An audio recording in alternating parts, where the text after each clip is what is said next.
stars in your eyes. The world was yours, a grand prize.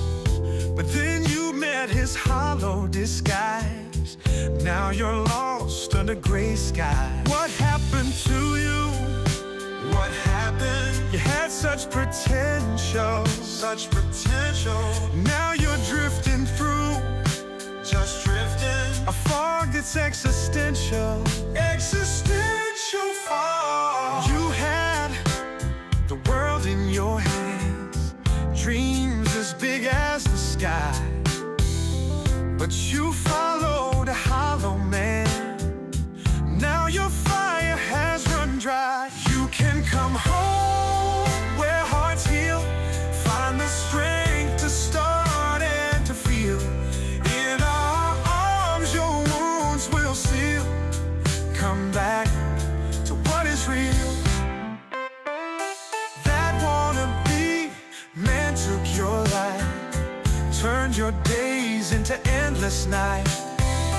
But your true self is within sight. Break free and take flight. Remember who you used to be, standing tall, wild and free. Don't let his ghost be your key. Unlock the door to you and me. You let him take over your mind, and now you're losing your way. Once so strong, now so confined in a life made of clay. You can come home where hearts heal. Find the strength to start and to feel. In our arms your wounds will seal. Come back to what is real. Your soul's still bright, just buried deep. Wake up from that twisted sleep. You're more than these tears you weep. Find the promises you keep. What happened to you?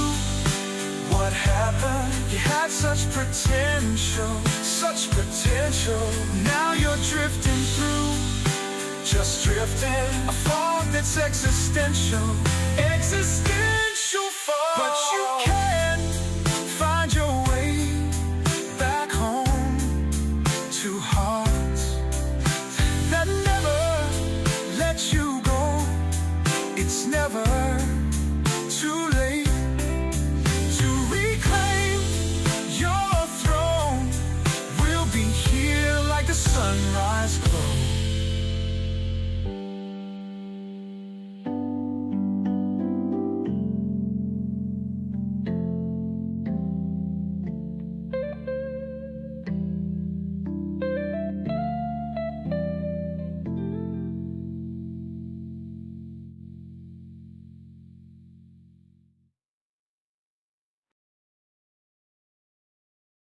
Now they see that I was right, Ooh, I stood my ground in every fight. Told them once and told them twice. Guess it took the burn to open eyes. They advocated for the wrong side, ignored the truth that I could not hide. Now they're stranded in the desert dry.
Now they're turning back on broken dreams, wandering lost in twisted schemes.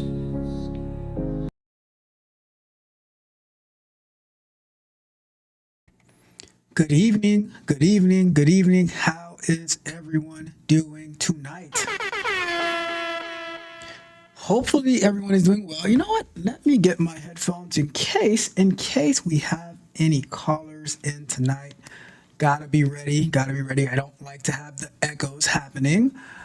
Let's see if it's connected. Yeah, let me see. How are we sounding? Let's check one more time.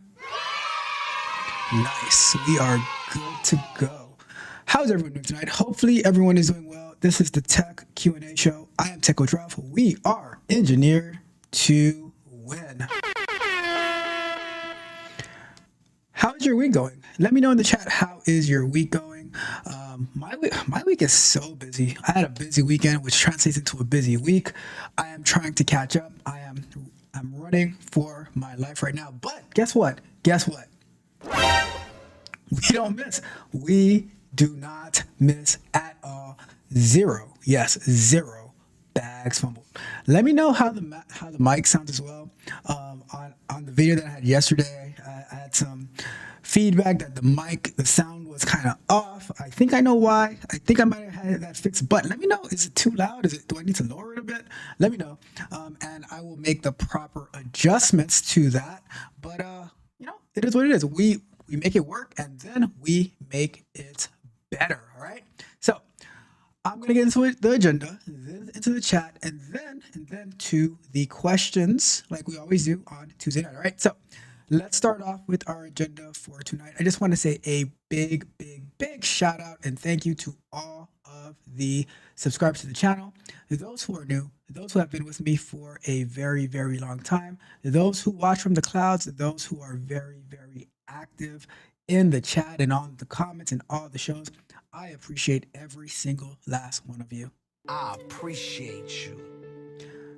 And I gotta give a big shout out to all of my tech barbarians, my tech prodigy members, my technical explorers, all the Patreon members. Shout out to you guys. Like, the work that you guys put in is absolutely amazing. I honestly, an hour ago, I just got off a coaching call, interview prep. This was round 2 of our interview prep, where they have an interview coming up on Friday, and I was like, all right, we're going to interview prep 3 times this week because I want my people to win. So I was like, all right, we got to do what it takes. We got to do what it takes. If it takes 3 times this week, we're going to prep 3 times this week so that you can knock them dead when you show up to your interview. All right. So shout out to all of my Patreon subscribers. We the best. And shout out to my tech mercenaries. Those are the YouTube members of the channel. Keep the channel going.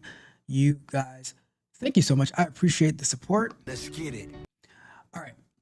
So next up, here are, I've been trying to get this sprint review that I did like a month ago with my tech barbarians out into the Patreon. I promise I'm going to get it done this week because I have a lot more sprint reviews coming. Also, what I'm doing as well, I am opening up the sprint reviews to have like audience members to see what we're doing. It's going to be on Google Meet. It's every other Sunday. So this Sunday we have one coming up. We do it at 6 p.m. I might change the time, it depends, but at 6 p.m. where we present what we worked on for the past 2 weeks, and we give feedback, we record it to make it available. But I do want to give the opportunity for the Patreon members to be able to join and see what's going on, maybe ask some questions to get a better insight on how the agile works and how the our sprint reviews work as well. All right, so that is something that I think I'm going to start it this Sunday, but you should see a link in the Patreon for that as well. All right.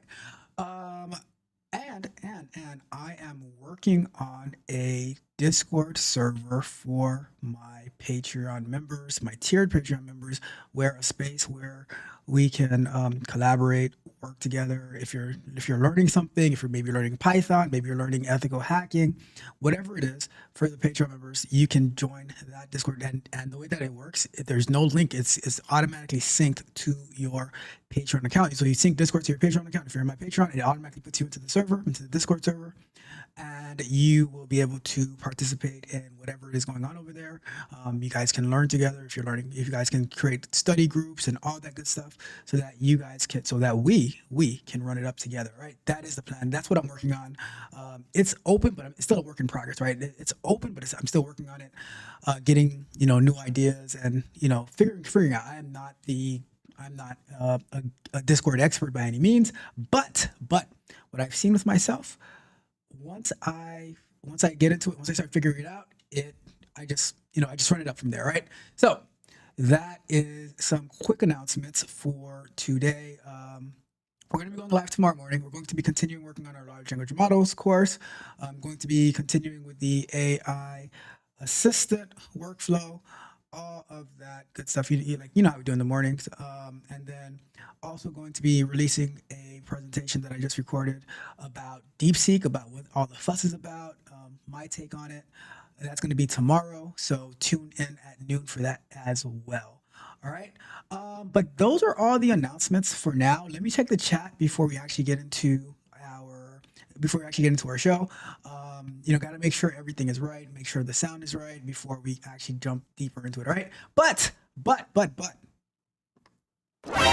first and foremost, I have to say a big thank you to Jacqueline for becoming a member, for becoming a tech mercenary.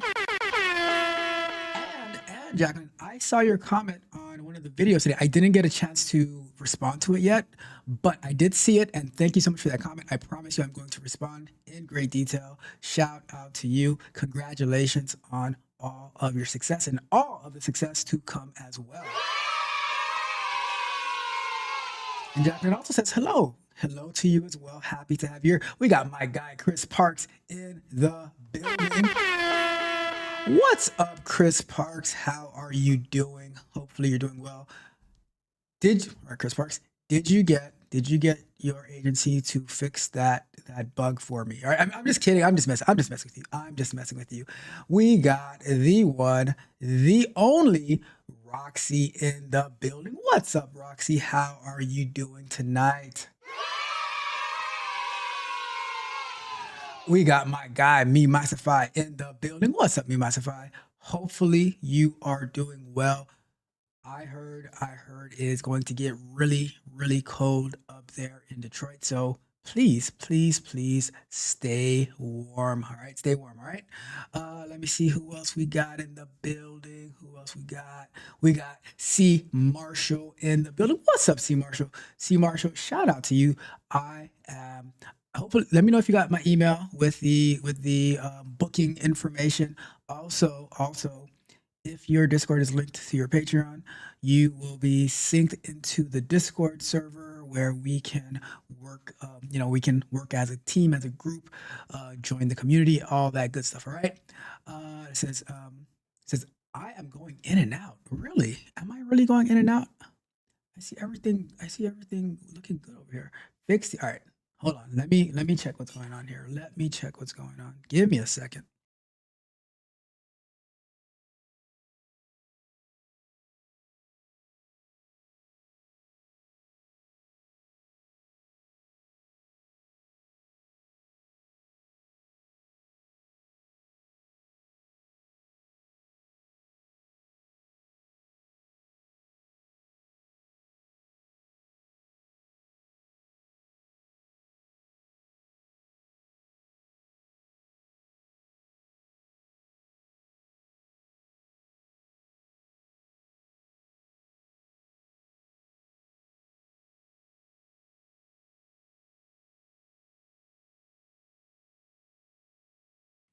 All right, I hear it. Let me see if I can fix it.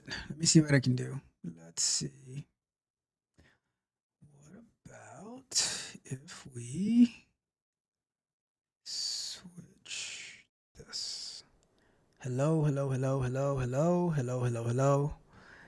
Let me see how that sounds. All right.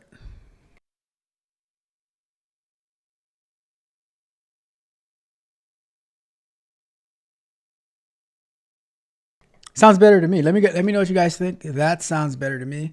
I'm gonna continue reading the chat, but let me know. I just listened back to it. It sounds better to me, but let me know. Gotta fix these audio issues. We got my guy Mitch is in the building. It says fix the fix the audio issue, weirdo. With a best friend like Mitch, who needs enemies? Did we just become best friends? Yup. Let's see. So, you're terrible. You are terrible. Let's see. Let's see. Oh my goodness, you guys are so bad. All right. Let's see. All right. Okay. Thank you so much, Jacqueline. Thank you so much. That sounds better.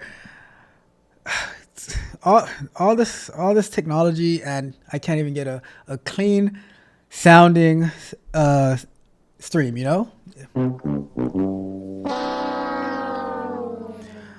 All right. So by the way, if you want to join the Patreon, if you need one-on-one coaching, if you need one-on-one coaching, if you're looking for exclusive information, if you're looking to join the new TechnoTraf Discord, and the new TechnoTraf Discord, and collaborating with me, with all the people who are going to be in there, then go to technotraf.dev, sign up for a tier, and you will get, and make sure your Discord is linked to your Patreon account. You will get automatically put in there, and then we will have a grand old time, learning together. I'm even gonna do some things like show how video editing, how I use different tools for video editing, how I come up with some stuff behind the scenes, things that it's not really that we can talk about and we can share stuff like that. So I'm still planning it out. I'm getting a lot of ideas, so we're going to figure it out. We're going to figure it out at the end of the day, right? So, let's do this. Mitch says stop. Mitch, I have skipping the chat because you guys are being mischievous, all right? And I do not want to participate in your mischievousness, okay? So that's why I skipped the chat. You're not gonna get me in trouble. You are not gonna get me in trouble, Mitch. All right. By the way, also, Abandoned album is dropping. What day is today? Today is Tuesday, so it's dropping Thursday night, heading into Friday morning at midnight. The Abandoned album. You guys just heard a song off the Abandoned album at the beginning called "Come Home." That's one of my favorite songs. But honestly, they're all my favorite songs, so I definitely want you guys to check it out. You can sign up to pre-save it on Spotify. It's going to be available on all streaming platforms, all of that good stuff, all right? With that being said, we are going to jump into our questions of the night. And let me turn on the call-in link in case anybody wants to call in. If anybody has a question, feel free to call in and we will have a conversation. You do not have to be on camera, but if you want to be, definitely you can be, all right? Let me go to here and the link is on. I will drop the link in the chat as well in case anybody is looking to call in. I'll go from there, okay? So, let's see. It says, it says video editor. It's all me, not right. You're so silly, so silly. All right, call link is in the chat. If anybody wants to call in, have a conversation about anything tech related, QA, Scrum, Agile, whatever it is, just click on the link and we can do that. But with that being said, we are going to jump to our first question of the night. All right. Why am I off center? Give me a sec. I tell you. There we go. Look at how beautifully centered and everything like that. But our first question. Let me move this up real quick so that I can see well. All right. There we go. Let's go to boom. All right. So let's start off with our very first question of the night. Another one. Is quality assurance less saturated than development? That's a great question. That's a great question. All right. So let's get into details. Would you say QA is less saturated than development? Overall, it seems development is saturated beyond belief, especially the junior market. My friend slash mentor is a senior dev with 6 years of experience, and he is considering going back to school for electrical engineering because he is fed up with the oversaturation of the dev market. Which begs the question, how much less saturation in QA is there compared with web or app development? Well, let's get to it. Let's get to it. So I honestly, I think that either they are equally saturated or that QA might actually be more saturated than software development. Why do I believe that QA is more saturated? Because QA will always be dependent on some sort of developer, right? You need either you need like some type of mobile app developer, you might need a desktop type developer, you might need a full stack developer, but you're always going to need a developer. You cannot do QA on your own or in a vacuum. So now when you have all these people who are going to boot camps and like honestly, I think that the only quote unquote education for QA is through boot camps and online courses, because generally when you come out, like in college, they do not teach you any type of testing at all. Like maybe a little bit of unit testing for developers, but usually when you go to for computer science and stuff like that, it is not like they don't have anything to do with testing. Like even when you take these online courses first for full stack development or for what do you call it? Java, Python, stuff like that. They don't talk anything about testing. They don't talk about unit testing. They don't talk anything about that, right? You need to take a dedicated course for testing. So when it comes to QA, like you're not going to learn that in school. So the only quote unquote school for it is through these boot camps, through these online courses. However, with the amount of people, because I guess it seems like there's such a low barrier to entry. The amount of people going to school through these boot camps, paying an egregious amount of money for them, then it ends up being so many people trying to get the same job, where there's only a limited amount. Like I believe the ratio for QA or for developers to QA is about a 4-to-1 ratio. So for every 4 developers, you might have one QA. And if they really stretch it, it might be 5 or 6 developers. But anything more than 6, one QA is way too much. Is not enough, right? But when you're saying that your friend or your mentor is going back to school because like they can't find a job in software engineering, I fear that if a software engineer cannot find a job, it is going to be that much harder for a QA engineer to find a job, especially entry level. I don't really believe that there's many entry level jobs anyways nowadays because of saturation. Here's the deal though, and I think this is the part that we miss in whatever it is that we're doing. You should always try to see, okay, what am I able to do with whatever I'm learning for myself? So for instance, as a software developer, software engineer, whether you're doing web development, whether you're doing AI development, whether you're doing mobile development, you need to stop heavily relying on a company to give you a chance. Because guess what? No, I don't believe anybody owes anybody a chance at anything. That's just me. I think you have to earn everything. So my recommendation, even for a QA person, you need to go into creating your resume, go into working on when you go into the interview, all of that. You need to have something that you've done already. And while it's a little bit harder for a QA person because you're not the one who's creating anything, right? It's you, but you need to team up.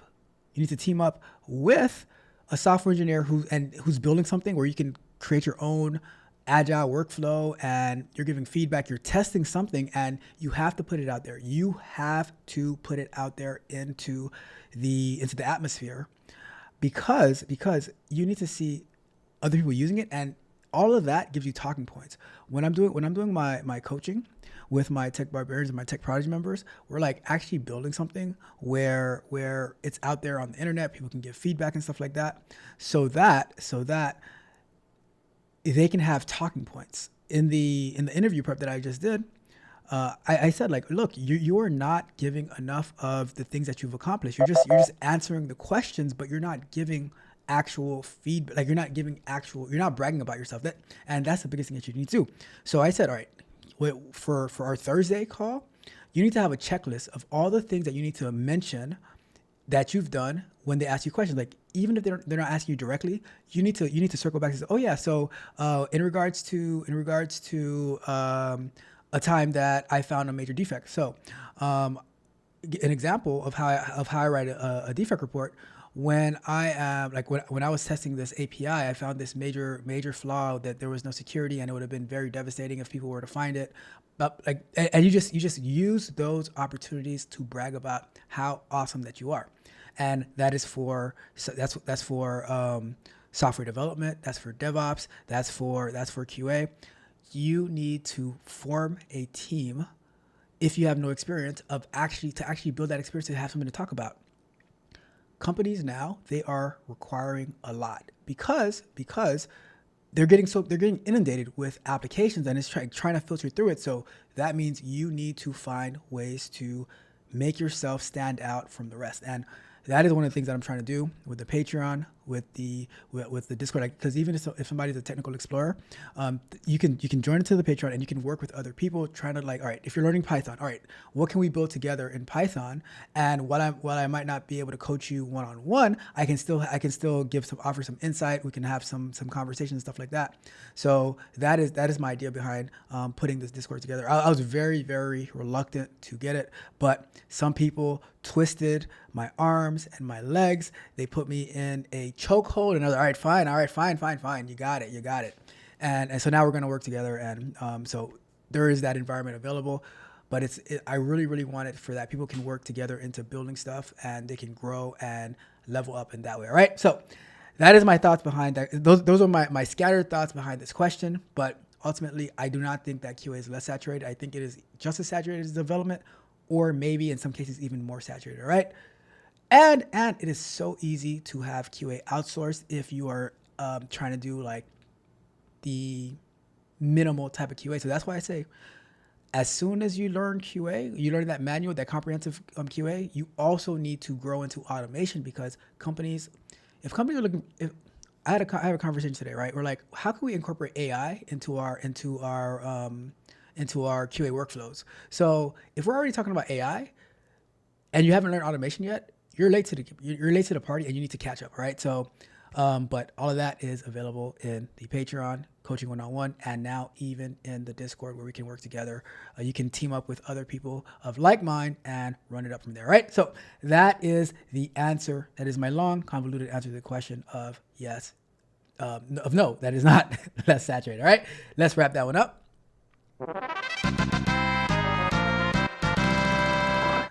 I'm going to do one more question, and then we will get to the chat. All right. So let's get to our next question. Another one.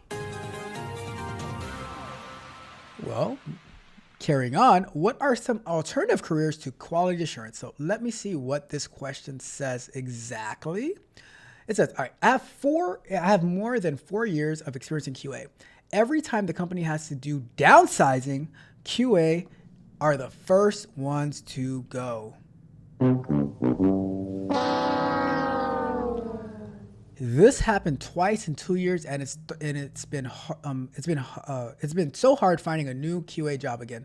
I'm thinking of switching my career to something more stable and demanding, so I don't have to go through the hassle every time. What could be alternatives with less coding intensive? What? less coding. Maybe cloud security or security operations analyst. How can we start from which certifications need? All right. So, okay. I hear you. I hear you. All right. Let's get started. Right? Let's get started. So, see, they threw a little wrench in it, right? Alternatives for QA, which require less coding intensiveness, right? And I'm going to say this. You're not gonna like it. I'm just gonna forewarn you, right? You're not gonna like this. What I'm gonna say. If you are trying to find, I'm not gonna say easy jobs, but jobs that are open or careers that are open where it has a lower barrier to entry. Because even QA, it's not the highest barrier to entry to get into QA. But if you're looking for jobs that have a lower barrier to entry, then it's gonna be easy to also see. Okay, how can we streamline the SOC analysts? Now, I don't think they're gonna be getting rid of SOC analysts, right? Because they need people to be. But AI can play a major role in reducing the workload and having to parse these logs and stuff like that and making these type of decisions. So I say that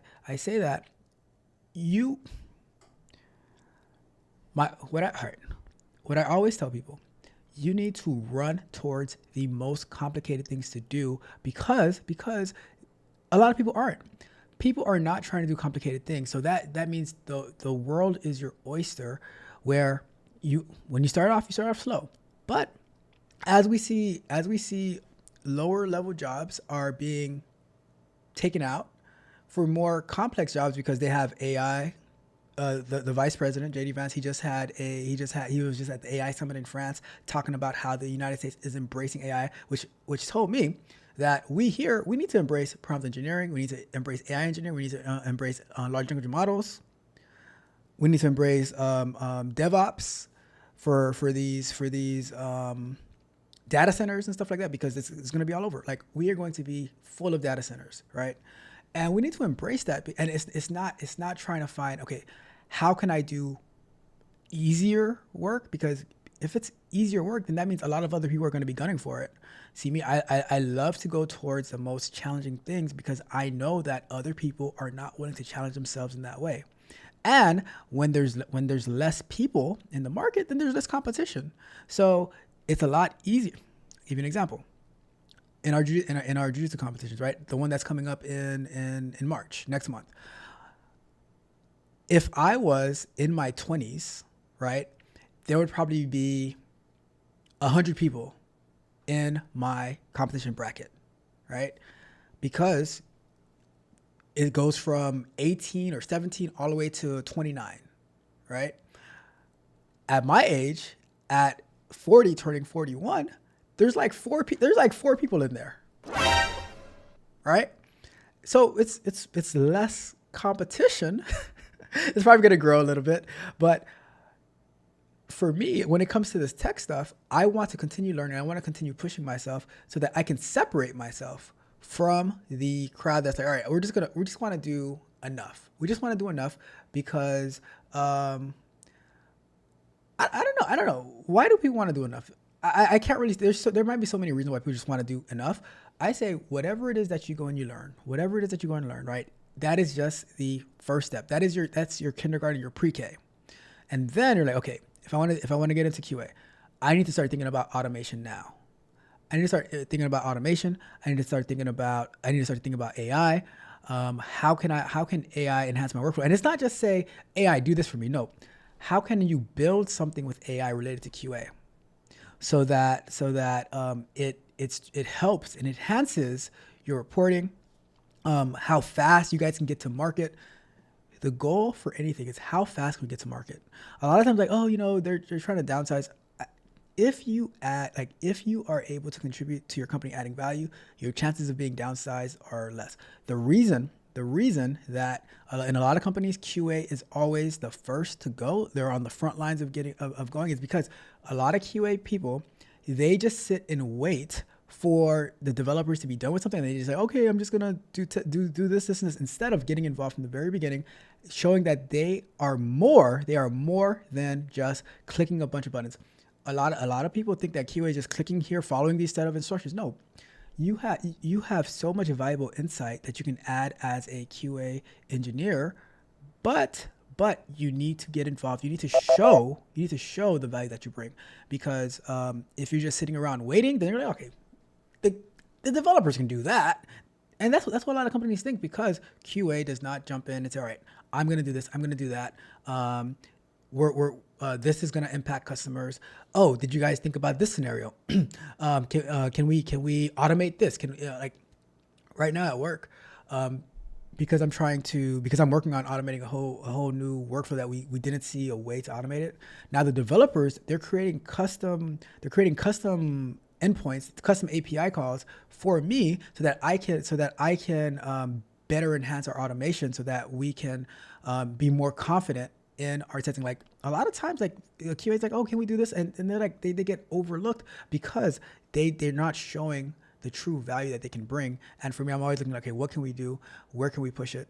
Thinking outside the box, right? Thinking outside the box. And while there are, a lot of viable alternative careers for QA, the problem is how long will they last? Technology is coming. You guys can be afraid of technology. Technology is coming. All right. So that is that question. Let me wrap it up, and then I will get to the chat and see what is going on. All right, let's get to full screen and let me see what my friends have to say in the chat. So let me go way down here. All right, let's see. We are so silly. I'll read this one, Mitch. You're the problem. I'm not entertaining you. You're so silly. It says, yes. So C. Marshall says, yes, I also found the link in earlier. Oh, it's awesome. Perfect. So book it whenever it works for you, and then we'll talk. Right. I'm looking forward to it. I am looking forward to it. Let's see. Mitch says QA saturated now because a lot of people are trying to get in. That is a fact. A lot of people are trying to get in.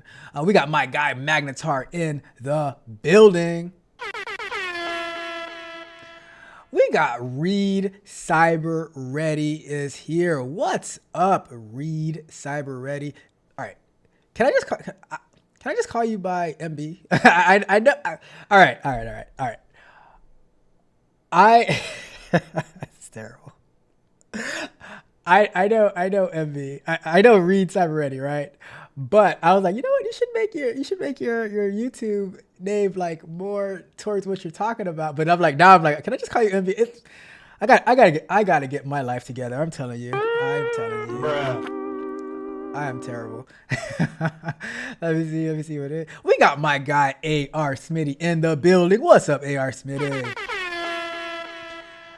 Let's see. AI has them all. I'm telling you. It says, maybe you answered this already, but how stable are private sector tech jobs? Which field within tech is most stability? You know what? I did not answer that today, at least. So I'm gonna start that. I'm gonna come back to that one because that's a great question, and we'll make a whole segment on that one. All right. Let's see. Magnetar says the U.S. embraces AI, or does he mean the leadership in these corporations embrace AI? I don't believe people who lost their job to AI embrace it. I would say that I embrace AI 100% because it has streamlined so many different things. I will also say that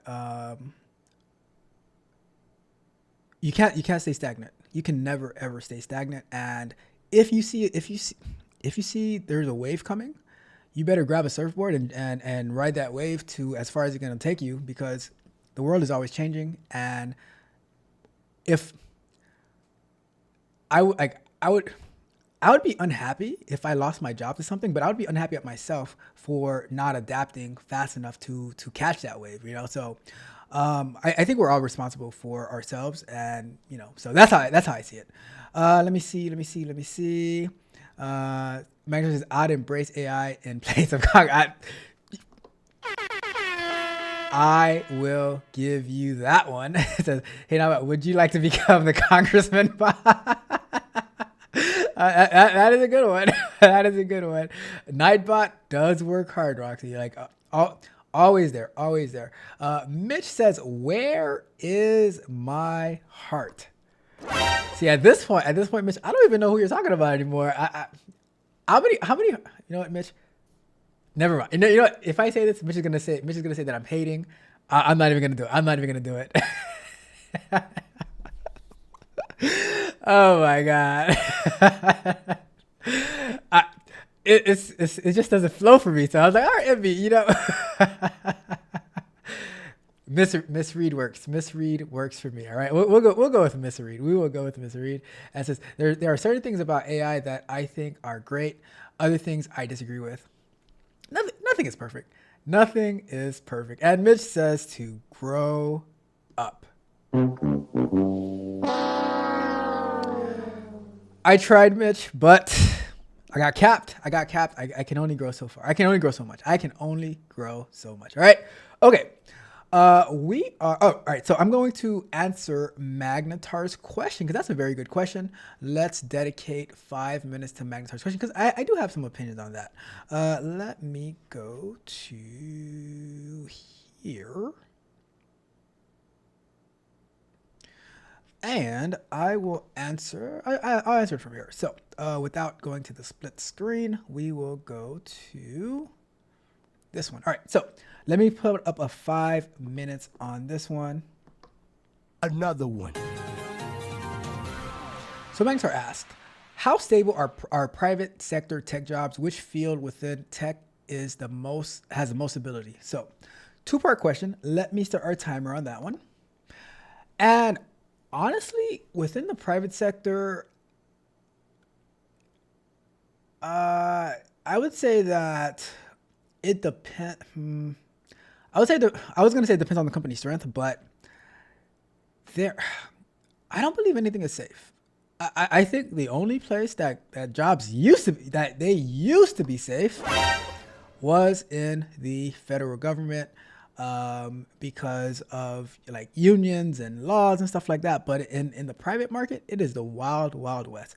And while the tech industry is not like stable because you're an at-will employee, they can let you go at any time that they feel like it. If like, you know, if it's a layoff, you might get a severance and stuff like that. If you get fired for performance, then you're gone, right? But what I would say though, with at-will employers, you're also an at-will employee. So you can jump from company to company to increase your salary, which back in the days, like people would be waiting on raises and promotions and stuff like that. But in today's day and age, your promotion is going to another company where you can do jumps like 25K, 50K and stuff like that based on what you know. So it's hard to say that they're stable. I would say it depends on what the company is doing, but even then, like when you see these companies like Meta and Amazon and stuff like that, when they're like yesterday, Meta sent out emails to about 3,600 employees saying that they were getting laid off. They announced that it was going to be happening on Friday, and then it happened and that it would happen on Monday, which I didn't follow up to see if it did or not, but I suppose it did. But so even those big companies, they're not like quote unquote stable. But when you think about the amount of employees that Meta had, that was 5% of the workforce, right? You heard Amazon doing layoffs. You heard Google doing layoffs. So those are stable companies, but you know it's hard to say that they're quote unquote stable. However, the pay that you get is probably I'm gonna guess it's a lot higher than the public sector. I could be wrong. You might have better insight than that on me. But it's very competitive, right? It is very competitive, and based on your, and it's based on your skill set. So you could be a great developer where, let's say you get laid off from Meta, for example, you can go to pretty much any company and get an opportunity to work over there. So it also depends on how the actual market is doing as well. When it comes to which fields in tech has the most stability, I would venture to say the areas, the sectors that might be highly regulated. So if I had to guess, I would say pharma is probably very stable. Like, let's say you're doing pharma tech, med tech, fintech, or like financial industry, things that are regulated and that takes a lot of domain knowledge is probably the most stable because as long as that company doesn't go under, then you probably have a better chance because they try to keep their employees, because if they lose them easily, then they have to teach somebody else a whole other how the industry works. Like it's so niche that you don't see you'll see them staying at a particular company for a long time because those companies are going to pay more money. They're going to match offers if you try to leave. They're going to make you really comfortable. They're going to have a lot of good benefits because they want you to stay, because that domain knowledge is so important. So like when I went to a pharma company, they offered me a lot more money. They offered me way more money than when I was at the previous company, which was just like it wasn't like anything that was like regulated, anything that was pretty much, not that anybody could do the job, but you didn't need to have that much domain knowledge to get into it, and then from there I learned a lot about the FDA, a lot about regulations, and stuff like that. So but that's why it's more stable, and it's not as competitive because not that many people have that type of knowledge. So I would say those type of industries, like wherever regulations live, you're gonna find good stability over there because they need the people to stay, unless the company files for bankruptcy and stuff like that. But when you think about Meta, Google, they have some regulations, but it's not as heavily regulated as the medical industry, the pharmaceutical industry, the banking industry, stuff like that. So, but as far as stability, it depends. It really depends. It's hard to say. I'd probably say maybe a smaller company than these super huge companies might have more stability because they have less employees and they're trying to grow and stuff like that, right? So that's my take on it. That's a great question, but it's hard to pinpoint exactly how stable the private market is. All right. So great question as always, Magnetar.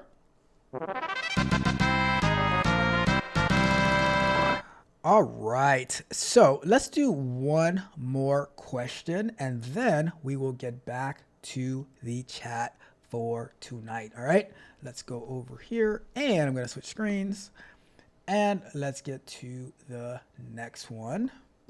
Another one. I lost my promotion to a younger coworker, one that I trained.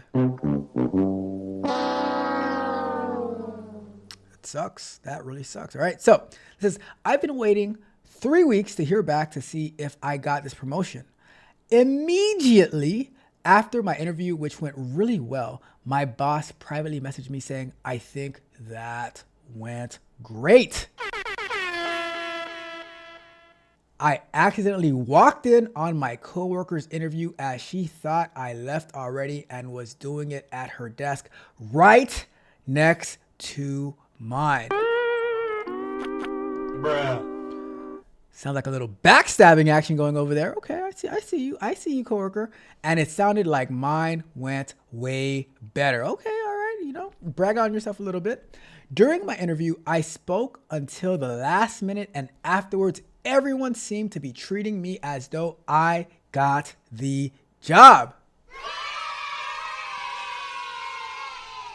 However, My coworkers' interview seemed like they were done 10 minutes before the scheduled time, and even as I heard her answering questions, they were vague responses opposed to my very pointed, detailed ones. She's going for her master's in this field, and our VP obviously likes her better. But I feel she's slighted. I feel very slighted and disappointed.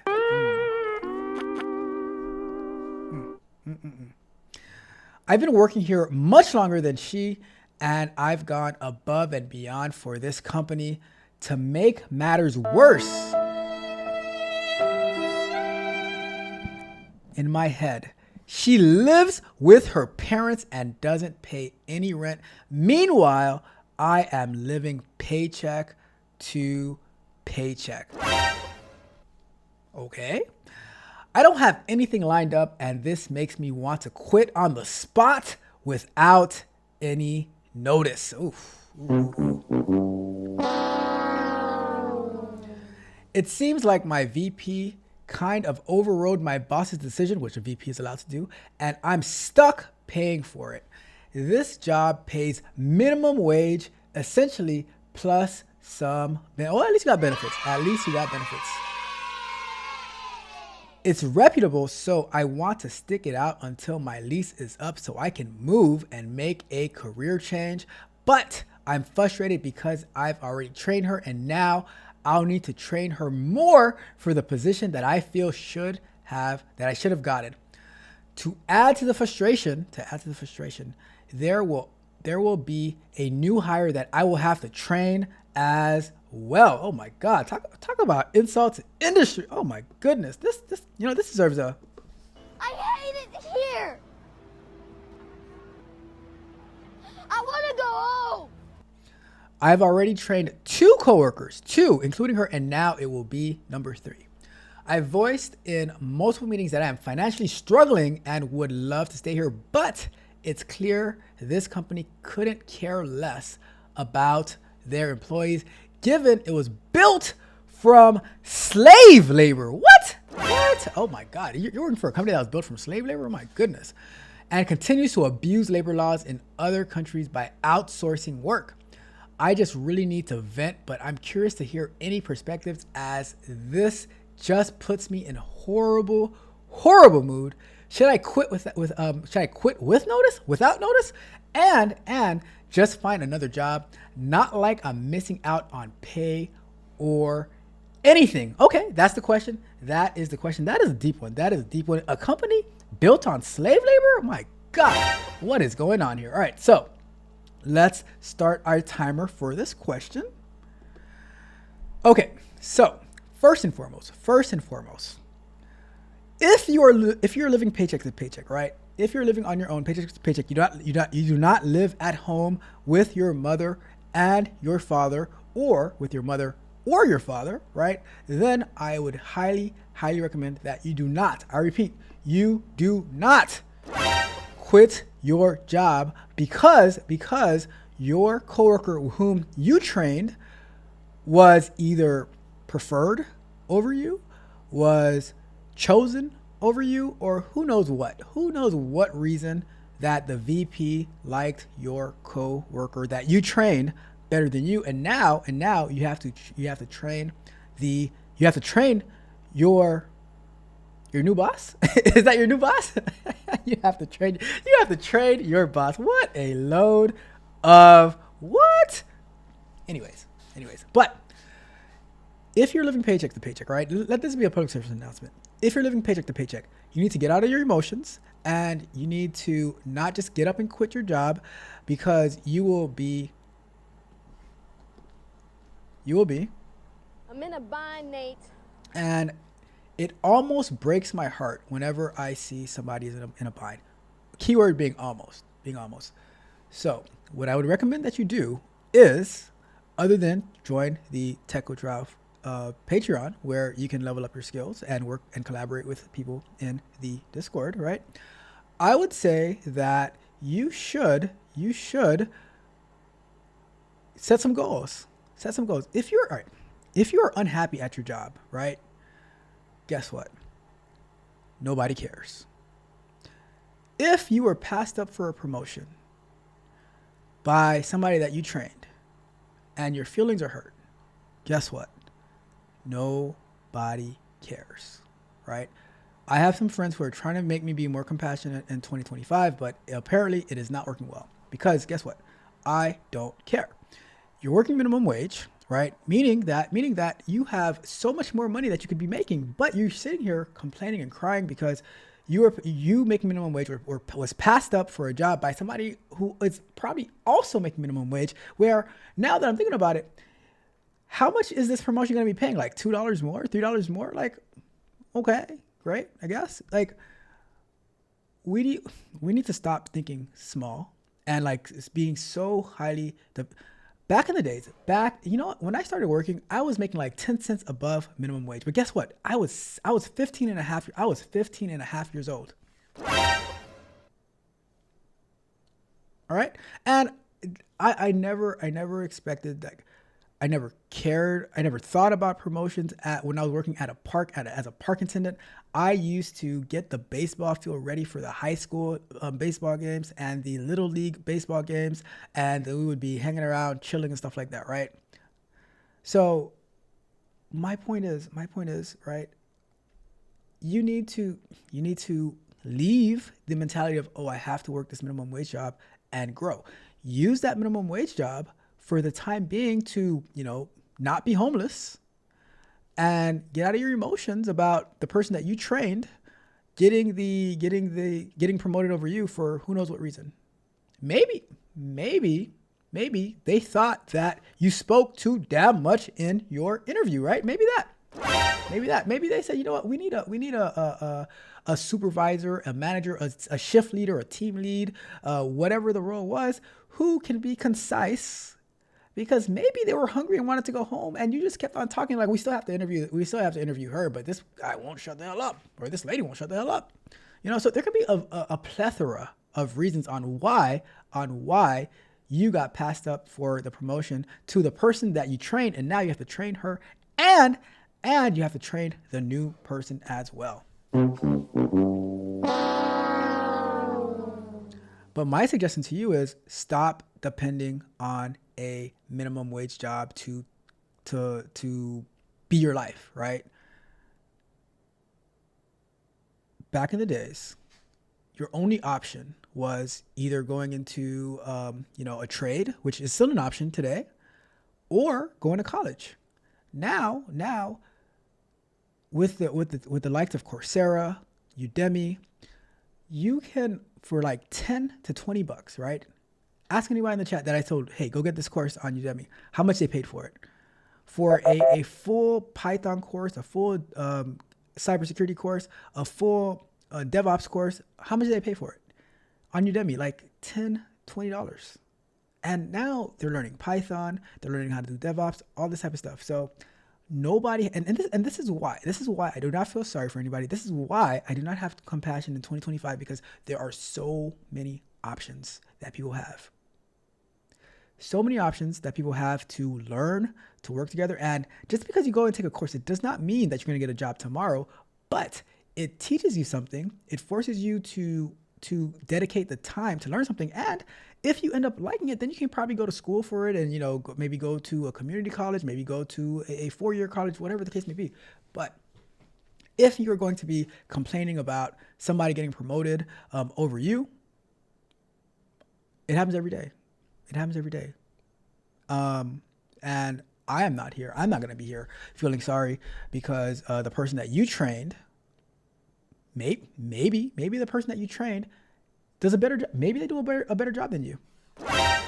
Maybe you think that you're the ish when they're like, and maybe your supervisor just was like, oh yeah, you did a great job, slugger. Great job, slugger.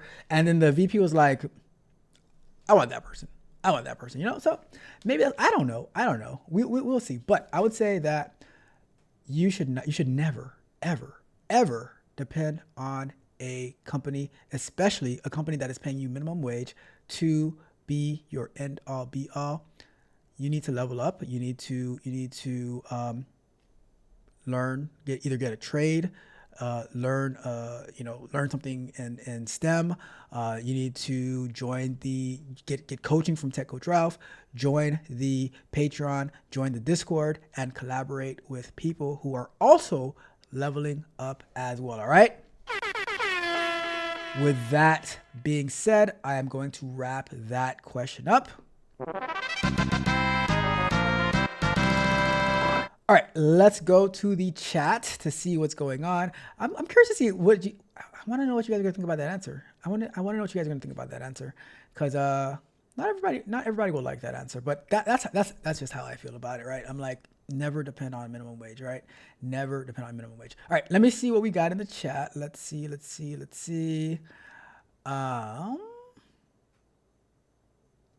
Mitch says that's why, like Don. We have Fanny P in the building. What's up, Fanny P? What's up? I got Fanny P in the building. And it says, that's why Ralph don't like teaching me anything. What? That is true. I don't like teaching Mitch anything. We got Bearded Ruckus in the building. What's up, Bearded Ruckus? Let's see. Oh my goodness. We got Miss Freckles in the building. Miss Freckles, I tried, but Miss Freckles, still tardy. Still tardy, Miss Freckles. Still tardy.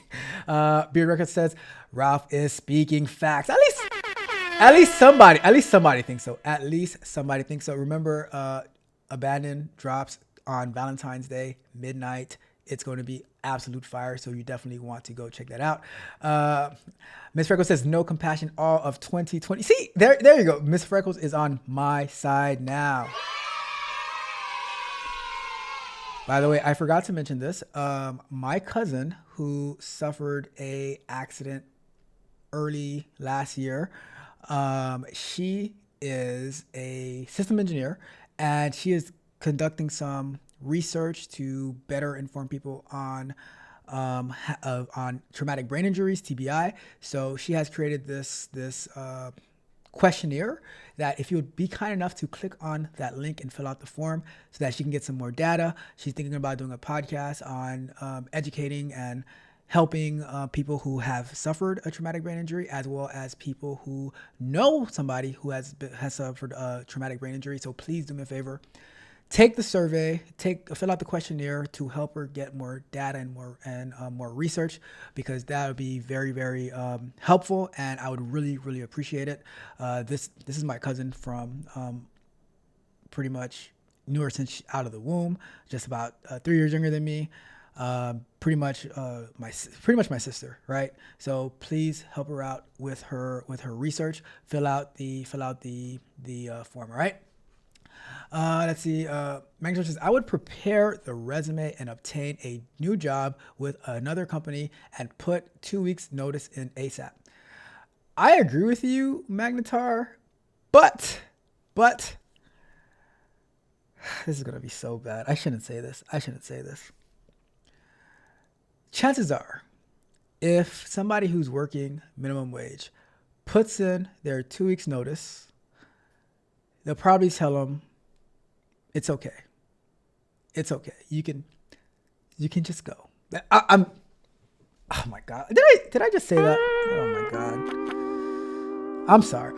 That all right. That might have been a little bit too compassionless, right? So Roxy and Miss Freckles are gonna have to check me on that one, because that might have been a little bit, but I would probably do it. I'm just saying, you know. It says, Ralph, you are just yapping. All right, Mitch. I hear you. Bearded Ruckus says, no one cares about people's excuses. People only care about people's results. A few years back, I worked 16 hours a day for 10 months to get my first investment property. Then they said that I was lucky. Oh my God.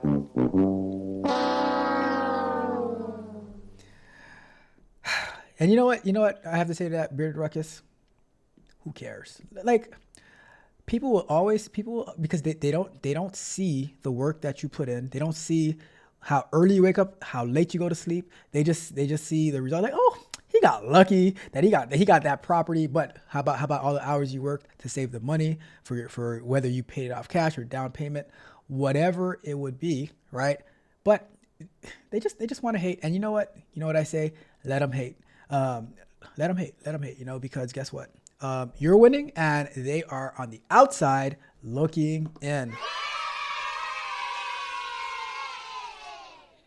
It says, would it be bad to inquire why the promotion passed them by? I don't think it would be bad at all. I think that would probably be the smart thing to do, to say, okay, can you guys give me some feedback on why I was passed up for this promotion? I think that's a smart thing to do instead of, crying and stomping your feet and pouting. It's like, oh, I don't like it here. I want to go home. And, it's like, Congratulations, you played yourself. but I agree. Like, I think there's nothing wrong with asking why. And here's the thing, right? You got to play the game. So if you want a promotion, right? And this is general, this is not for this particular person crying over their minimum wage job, but I would say if you want a promotion, right, you need to know who's in the position of power, right? So your supervisor, your manager, they only have so much power, but so that means you need to be known by everyone, right? It's not just, oh, my manager knows what I'm doing. Okay, but does the person above your manager know what you're doing? How are you marketing yourself? Everything is about marketing. You have to market yourself, all right? So totally, like, I agree with you, Ms. Freckles. And Roxy says, tough love TCR. Look, don't. I was gonna lie to you, but I had to tell the truth. I'm just being honest. We got my guy in the building. What's up, Rod Brown? How are you doing? Hopefully you are doing well. And you guys go check out The Nourishing Word with Rod Brown. It is an amazing, amazing channel. It is truly, truly nourishing. All right. I'm just saying it. Rod Brown always has a nourishing word. All right. Let's see. Miss Freckles says, my world blew up today, but I still at least am catching the end of the show. What? All right, Miss Freckles, I'm gonna hit you up. I am going to hit you up because I don't like how that sounds, but I got you, Miss Freckles. I got you. Mrs. I thought I saw my future, but it passed me by. Oh, I'm sorry, Mitch.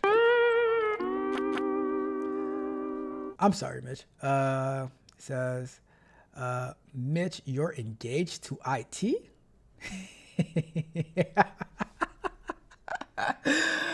Oh my God, you guys are so bad. You guys are so bad.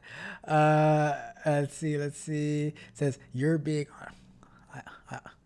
I'm just being honest. I'm just being honest, right? Says, let's see.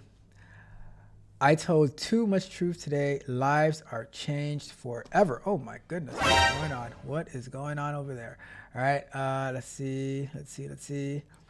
You can't be like me. Well, Mitch, you did say that Miss Freckles is the female version of you. So let's see. It says you tell the truth too. The truth being in the open took the largest weight off of my shoulder. Oh, hey. It is not good. It is not good to have heavy weights on your shoulder, unless you're in the gym lifting weights. All right, that is the only time you should have a heavy weight on your shoulder. All right, if you're in the gym. All right. Let's see. It says Ralph is a hater for real, Miss Freckles. He can't let me live. Oh, I'm sorry. I'm sorry, Mitch. I'm sorry. It was funny. That's all. But hey. I'm with it. Mitch, I am rooting for you, all right? I am rooting for you. Let me see. Bearded Records is right. You sleep better at night with the truth. If you sleep, then yes, you will sleep better at night, all right? Me, I am not. I do not sleep much. I'm haunted, all right? I'm haunted, all right? So I'm always like, did I get this thing done? Do I have to get up? Sometimes I do sleep like a baby, right? But that is like twice a month. I schedule it. It's on my calendar. I have it on my calendar. These are the nights that you sleep as like a baby. All right. So it is what it is. It is what it is. Let's see. All right. So let's get to our next question. All right. We are going to here. And our next two questions. We're doing our next two questions for tonight. All right. So let's go to Another one. API testing with Postman. All right. Are you guys familiar with API testing? Application. What do you guys stand for again? Application programming interface, right? Are you familiar with Postman? Or even with API testing. API is when you are using an application, but you don't have a user interface. So it's like doing everything in the background, right? It is pretty much the business layer of a lot of applications where pretty much all the magic happens. And then they presented a nice looking interface, right? So just want to give a quick little context on that. Let's get to the actual question though. It says, can you recommend any online course that I can practice API testing with Postman? I am testing API for a project at my workplace, but to be honest, I have a lot of difficulty since I don't have much exposure or much experience, despite the fact that I've watched tons of YouTube tutorials.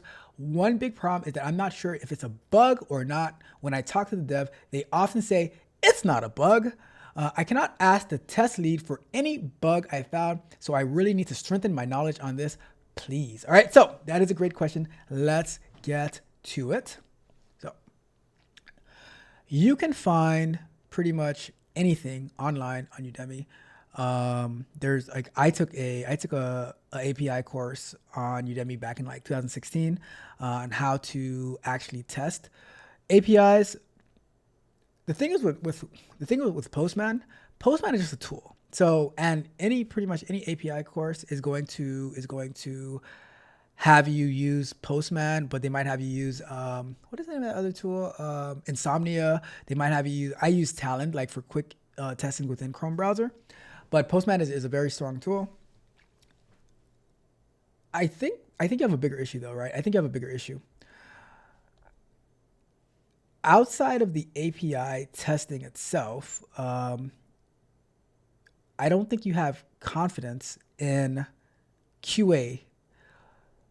And what I mean by that is when you are testing, it has nothing to do with the API or with Postman or anything like that. It has to do with what the requirements are of the application that's being tested. So if you're working in a Scrum environment, you need to know like what is the purpose of this story. What is the acceptance criteria? What is the definition of done, so that you can actually build your test cases, your test scenarios, your test plan, your testing protocol, right? Because if not, then you're just going to be testing the APIs like the Wild Wild West.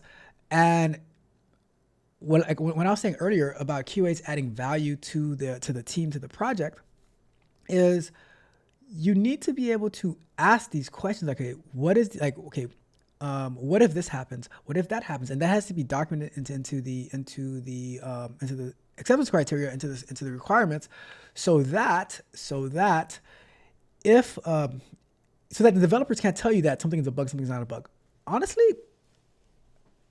I don't really care when the developers say something is a bug, it's not a bug. I'm like, because the source of truth is, what does the acceptance criteria say? And if what the requirements say is conflicting with what the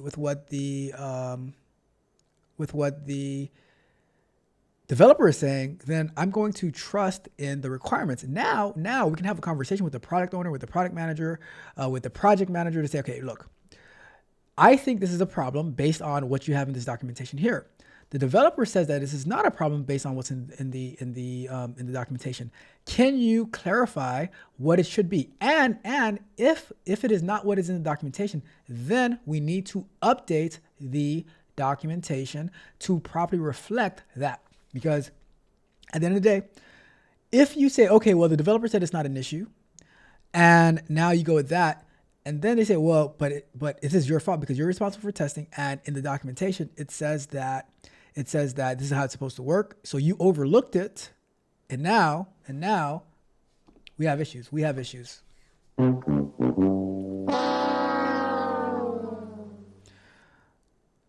Now back to where to get some experience and some practice to test API. So number one, you definitely want to get a course. You could join the Tech Coach Off Patreon, become a Tech Barbarian, and we build APIs, we test APIs. I have one of my Tech Barbarians right now who is actually automating the API for the application that we built, and they've automated it. They have tested it with Postman, all that good stuff. They're using Docker to test it. Or not to test it, but Docker to be able to run the application locally. And then we're going to be deploying it to either AWS or Google Cloud Platform. So that's one way to build experience. Another way is that as you take your course, you also go sign up for a service like Rapid API, where they have tons of different API endpoints that you can use, that you can retrieve information from. So you can get those and you can practice with that. But I would say the most important way to get experience is to actually doing real work. So team up with somebody who has built an API or who is building an API so that you can practice and you can be involved in the development of it, sharing your insight, all of that good stuff, so that to me that there's no other experience, right, than actually working on the development of an application and getting your 2 cents in there, right? That's pretty much that's the cream of the crop of experience right there, is actually working on an actual application. All right, so that is it. Let's wrap that one up. And we're gonna do one more, and then I'll go to the chat. All right. So, what is the next question of the night? Another one. Life after ISTQB certification. This is going to be a good one. I can already tell. So it says, this is my second try to get answers, so don't blame me for spamming. Okay, well, this is my first time reading it. So just earned foundation level certificate, and I have only theoretical knowledge, even not enough theoretical knowledge for work, I guess. And I'm trying to learn about how to work from zero. Whoa. I need advice about courses, bootcamp, etc. to be ready for entry level. All right, well, here's the deal. Let me start the clock, all right?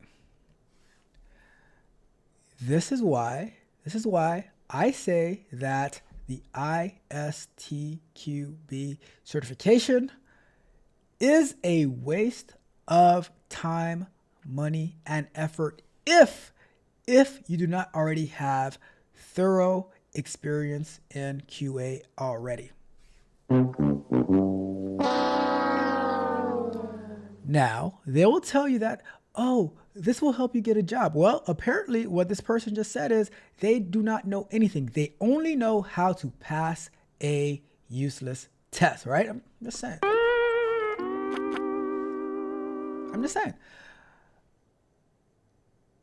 I know one person who is ISTQB certified. And why are they ISTQB certified, right?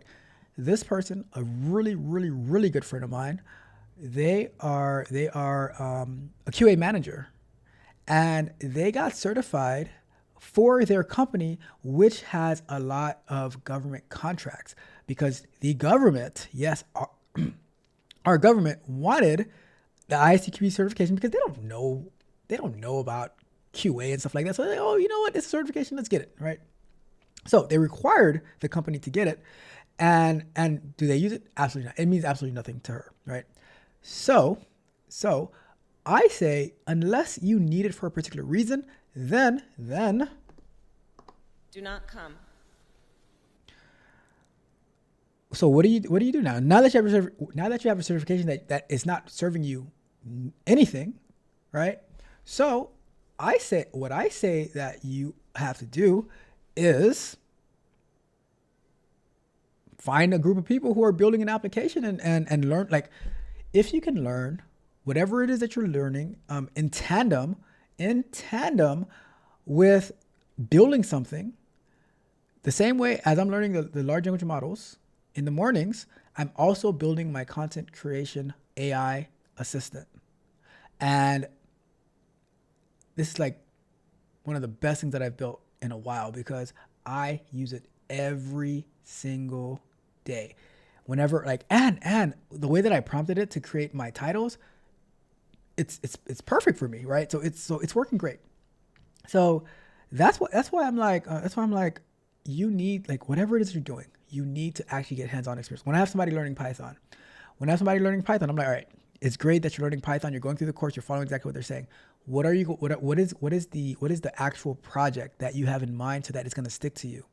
And I'm like, all right, let's start. Like, I always recommend the 100 Days of Python by Angela Yu, right? But I'm like, it's going to take you more than 100 days. And you don't have to go looking to get it done in 100 days, because at that point, you're not really going to learn it that way. You're just going to get it done. You need to actually start thinking about, okay, what am I going to build so that it's going to be meaningful to me? Something that you're actually going to use. And learning the large language models, I'm actually, it adds so much value to me. And now I'm like, all right, how can I add in my thumbnail generation as well, or at least the prompting for my thumbnail. And I was trying it out yesterday, and it actually did really good with how I was prompting it. So that's going to be the plan. Now,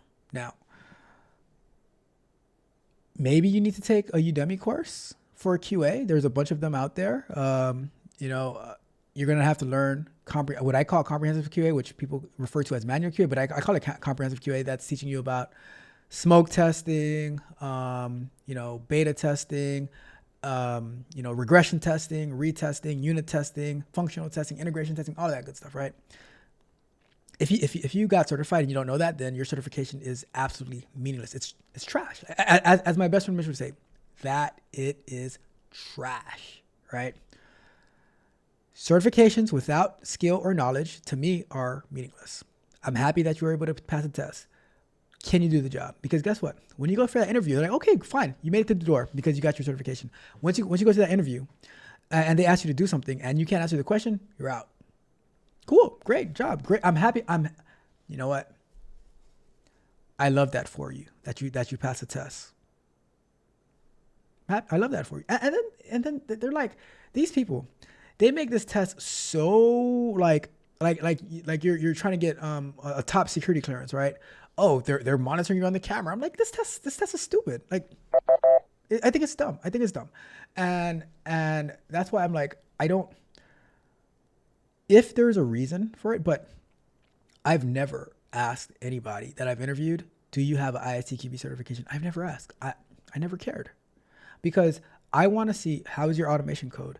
How is your critical thinking skills? All of that. And being able to pass a test does not mean that you have critical thinking skills. It just means that you're able to guess correctly and you're able to memorize some questions that they don't do anything for you. Like, I've never heard somebody say, you know what? Actually, no, I take that back. I'm going to give you a quick story.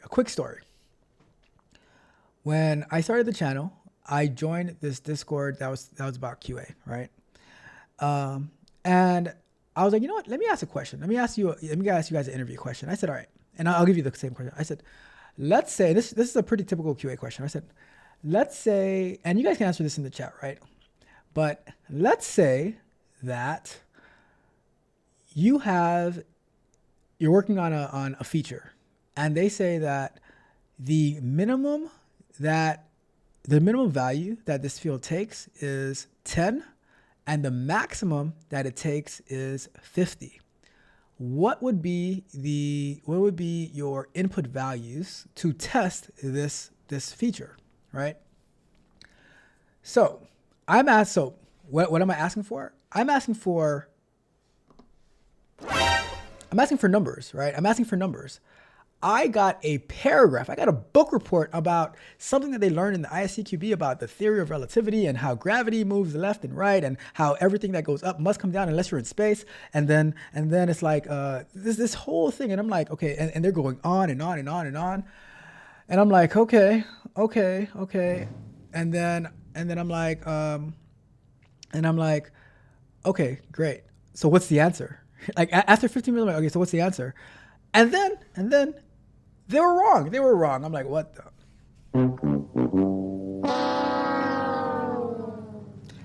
But they were all studying so hard for the ISCQB. And they're like, oh, but the ISCQB says this. I'm like, guess what? The real world does not say that.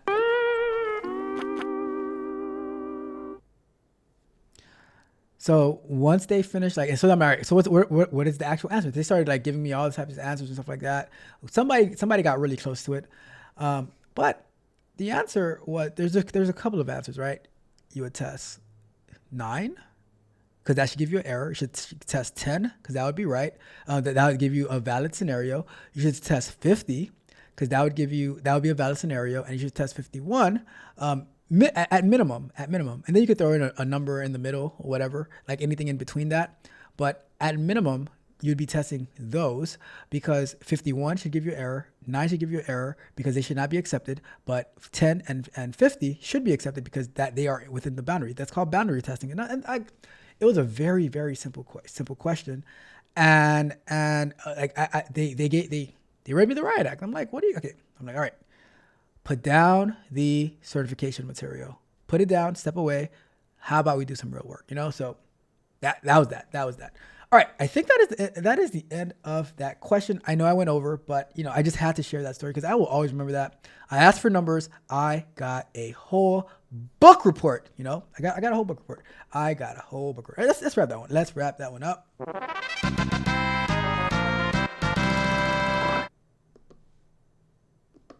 All right, let me get to the chat. Let's see what we got going on over there. Let's see what we got. You guys are having a lot of fun tonight. I like it. Let me see. Says Rob Brown says, wait, nope, it is not new lighting. It's actually like there was a minor power outage, and then when I put the lights back on, it actually came out like even better. I was like, what? My lighting is amazing tonight. But no, it's not new lighting. Let me see. Is it this one? Yep, this one is a little bit brighter, but I like it. I like it though. We might have to keep it that way. Let's see. Apparently, Magnetar does not believe that Rod Brown provides a nourishing word.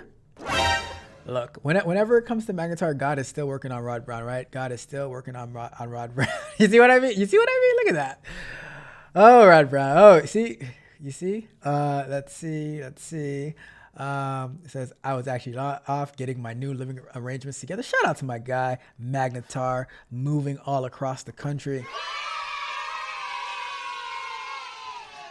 I see alliances are being formed. Why y'all trying to jump Rod Brown? Let's see. Oh my goodness. What is going on over here? Oh my, you guys behave. I'm not even going to read it. I'm not even going to read this. All right. Miss Freckles says, hands-on experience is always the best. That's what I tell people. Like, find a way. You have to be creative in how you get hands-on experience, right? You need to team up. You need to collaborate. You need to form the Captain Planet team, or you have to become the Mighty Morphin Power Rangers, or the Teenage Mutant Ninja Turtles. All right. Let's see. It says Rod Brown can attend the Player Haters Ball if he chooses. We don't need to jump him. You see, look at that. No violence. Says, I actually like him, so we don't gotta beat him up too badly. Oh my goodness. He says, I don't think Rod Brown really hates federal employees working for him. Nah, he doesn't. He's just joking around. And And Miss Freckles says to Mitch, behave in her Austin Powers voice. We got my guy, the wealth building journey in the building. What's up, CJ? Hopefully you are doing well. Let's see. It says, did someone say government? Oh, I did. The government loves ISTQ. The government loves, here are the things that the government loves, right? They love the ISTQB certification. They love Microsoft. They love Azure. And they love wasting money. Let's see. It says, I have you done that. All right, let's see. Not the Jeopardy music. Yeah, I do gotta get the Jeopardy music, right? Let's see. Mr. says, I'm starting the class, the 100 days class this weekend if you want to start with me. Look at that. Let's do it. Miss Freckles is starting the 100 days of Python. It is going to be great. All right. And the Wealth Building Journey, he answered, says 9:51. That is a good answer. That is part of the answer. But in testing, we need to do outside the boundary and we have to do inside the boundary to make sure that we are covering all our bases. Because guess what? If somebody says, you can say, in your code, you can say, if it's greater than 10, and less than 50, which it would not include 9, it would not include 10 and 50, which would mean that the answer is incorrect. So you need to make sure that they have it. So you have to check the 10 and the 50 as well, because if it is equal to or greater than, so you have to take a look at what the requirements are. But that is a great answer. The Wealth Building Journey. You're on it. You are on it. Let's see. It says, what the real world say then? Let's see. It says, oh, that one I'm getting there. Let's see. So what certification tests are so certification tests are teaching people not to think. It's not that they're teaching people not to think. They're just teaching them how to pass a test. I always say, because I always meet a lot of people that, oh, I want to get certified in, whatever it is, like Azure, AWS, Google, cybersecurity stuff. And I'm like, all right, that's great. A CCNA, I'm like, that's great. For those things, you kind of need it. However, you also need to know how to actually do the work. If you're going for if you can pass your CCNA, right? But you don't know how to connect the switches, you don't know how to subnet, all that good stuff. It's not gonna be conducive to you. So in addition to actually being able to pass these tests, you have to be able to do the work, right? Because look, if I'm not hiring you for your certifications, right? I believe you are more than your certifications. You are the ability to do the job. And if I ask you how do you do something and you don't know, then I'm like, okay, fine, great. You got certified. I love that for you.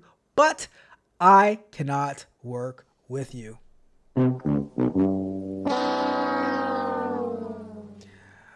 Let's see. What else? Let's see. Says, Rod Brown says, hey, I admitted in a video that God is still working on me. Look at that. You know what, Rod Brown? Not everybody can actually admit that. So shout out to you, Rod Brown. God, and yes, folks, God is still working on Rod Brown daily. All right. I'm just that's my guy, Rod Brown. Miss Freckles says that you're not alone. Let's see.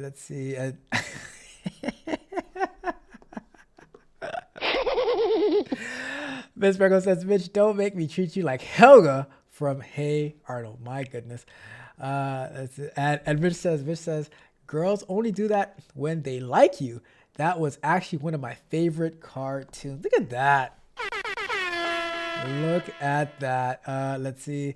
Doug and Rugrats was my favorite.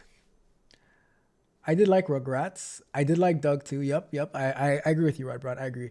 But I was more of I did like Spider-Man. if I had to choose, I would probably go with X-Men and Spider-Man though.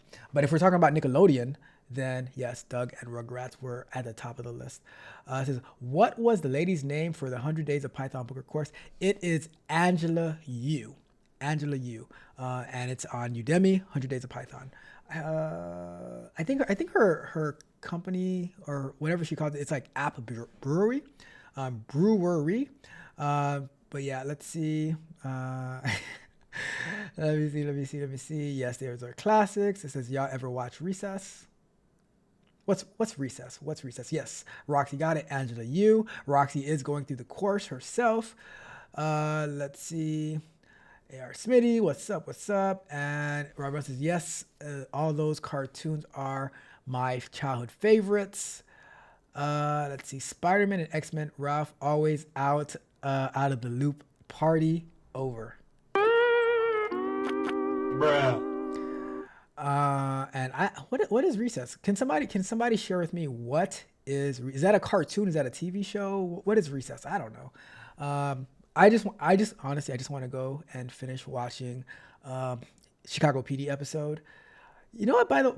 Speaking of Chicago PD, Mitch, I was so upset that they had that crossover event last week that I had to go watch all 3 shows to understand what was happening. I was like, oh my God. Now I have to go watch Chicago Fire, then I had to go watch Chicago Med. And I was like, I don't want to watch these shows. But I suffered through them just to get to Chicago PD. And it was a decent episode. But, you know, it is what it is. It is what it is. Let's continue. Let me not get on a Chicago rant, all right? It says, Chicago PD, I was mad at the crowd. You see? Thank you. And then, oh my goodness. Thank you, Mitch. Thank you for understanding the pain that I went through that day, all right?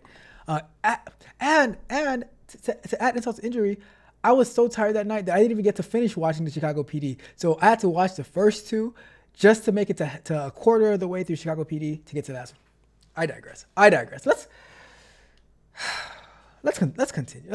I don't want to talk about this anymore. Let's continue. Let's get to our next question. Another one. Failed my interview. So many people failing interviews today. People can't get interviews because of their ICQB certification. People getting passed up from their minimum wage job by for the person that they trained. My goodness, it is not a good day today. All right, so let's get to this one. It says, I'm currently a second-year international student studying computing and received an interview invite about a month ago from a very well-known company for their software engineering internship. I wasn't really sure on how to prepare for it since it was my first time participating in a proper professional interview. Well, I flunked it in all aspects of the interview. Technical and behavior, not the behavioral as well. Like, you can't, how do you flunk on that? Like, I can understand the technical, but not the behavioral. Ever since, and it's an internship? Oh my goodness. Ever since then, I've been feeling very, very regretful and angry, oh my goodness, at myself for letting such a good opportunity go.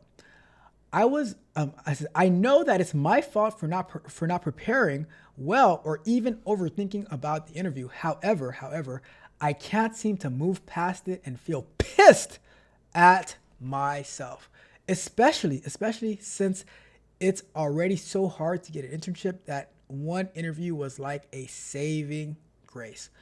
But now I don't have any other opportunities lined up. I'm also not really sure what to do during the 4 months of summer now. Any advice on how to move past and get ahead professionally and personally would be very, very helpful. All right, well, let's get to it. So I want to commend you for taking accountability that it's your fault for not properly preparing and possibly overthinking about the interview.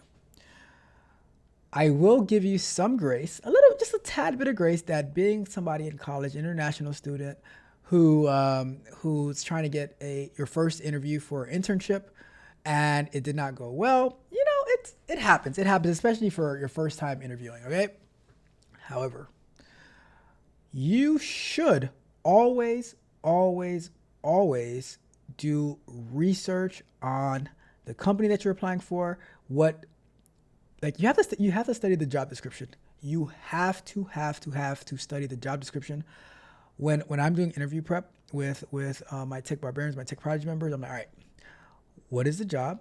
And I said, okay, let me generate some questions based on this job description and based on your resume, which by the way, in the higher level tiers, like the ones that I coach one-on-one, I have one of my tech barbarians who are like, I put them in charge of leading the efforts to develop a small application where we will be building it using AI on how to help people prepare for their, like how to prepare their resumes, how to prepare, like how to get an idea of what interview questions that are going to be asked, an idea, you know, to properly prepare for interviews, for resumes, stuff like that.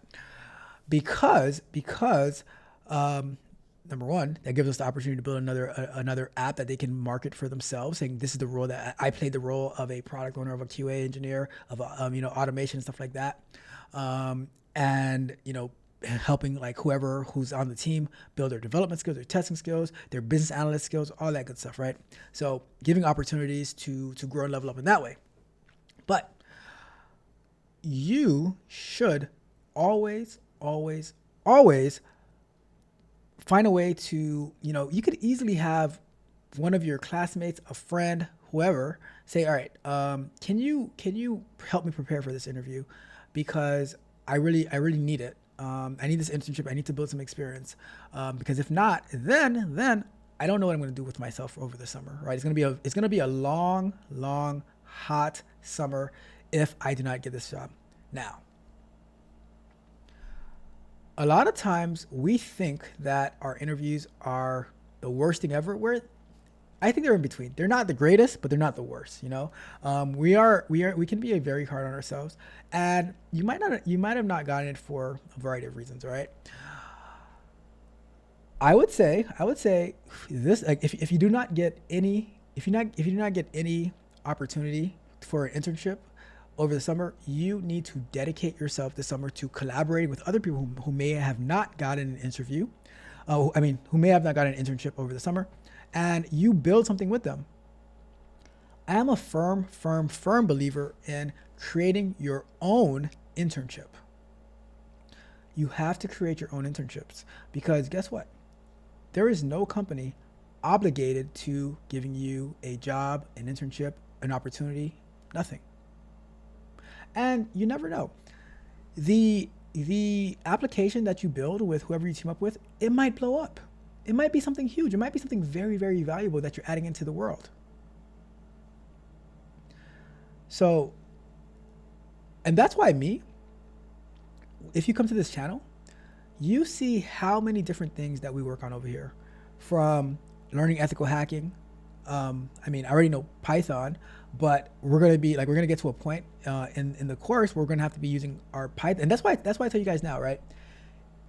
Python is the foundation. It is the gateway for so many different opportunities, for large language models, for scripting, for cybersecurity, for ethical hacking, penetration testing.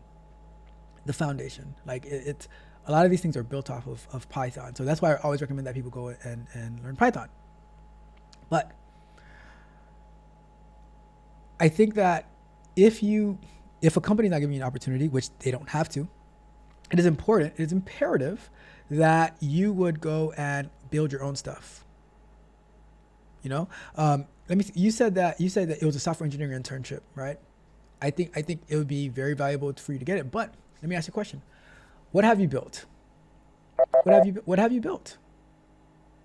Can you show, and I do not want to see your GitHub. I do not care. Rod Brown, he said that he cares about what you have in your GitHub. Do I believe him? I do, because Rod Brown is a good guy, but I don't. I do not care about what's in your GitHub. I don't care what's in your GitHub, unless it is an application that you built and it's actually working, and I'm like, oh, can I see some of the code behind that? Because that's really cool. But if it is just like some weird portfolio thing that you create, I don't care. I don't want to see it. when I'm doing reconnaissance, when I'm gathering intel, if somebody's interviewing me, I am going to check their GitHub and I'm going to see what they've built, and I'm going to try to incorporate add that into my interview. But I do not expect, if I'm applying for a job, I do not expect anyone to care about what I have in my GitHub, unless what I have in my GitHub is something that is open source, that is adding value to the world. So while you sit and here's going to be some tough love, some more tough love, right? You should be angry and pissed at yourself. But I do not want you to mope and, have any self-pity. I want you to be angry, and I want you to use that anger for drive and motivation, that you are going to work your butt off over the summer so that you can be the best software engineer, and that you've built something that is very valuable, that is remarkable, that has actual real traffic and users, and you use AWS or Google or Azure to deploy your application. You do it with DevOps, and you do it with Terraform, and you use whatever the Docker service that provider has. You set up logging. You set up a real application that has use, and you market it to get users. And I promise you this: you're going to have so much more traction in getting these opportunities because you have actually put something out there in the world. And that is what I am looking for when I want to work with somebody. I'm like, okay, what have you done? That is why I always encourage and motivate my tech barbarians to, like, let's build something. I want you to be able to put this on your resume, and I want it to be out there. So like you can be in an interview and you say, oh yeah, the team that I'm on, we built this, and you can pull it up and say, oh, this is what it does. This is the technology behind it.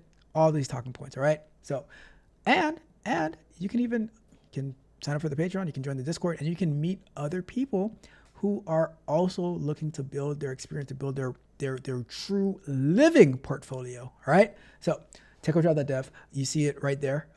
And as long as you have your Patreon linked to your Discord, it'll automatically put you in there, and you guys can start working together. Okay. So that is that. Let me wrap that question up. All right, we're gonna do. I'm gonna check the chat right now, and then I'm gonna do 2 questions, and then we're gonna wrap it up. All right. So let me go to the chat. Remember, we have the Abandoned album coming out this Friday at midnight. Not Friday night, but Thursday night, going into Friday morning at midnight, and then on the Tech Music MUZIK channel, I'm gonna have the album streaming over there. All right, pretty much all day long, and we're working on getting the first album on that channel as well. So it's gonna be amazing stuff, amazing stuff. All right, let me check the chat real quick, and then I will get to our last 2 questions. Let's see. Let's see. Rod Brown says, I only watched the Chicago PD episode. I'm not watching all the others. But then you don't know what's going on, and then you come in, you're like, okay, why is this like this? So I didn't want to, Rod Brown, but I had to see what's going on. And Miss Freckles says, emotional damage. Okay. Let's see. It says, I haven't watched that show in years. It's still good though.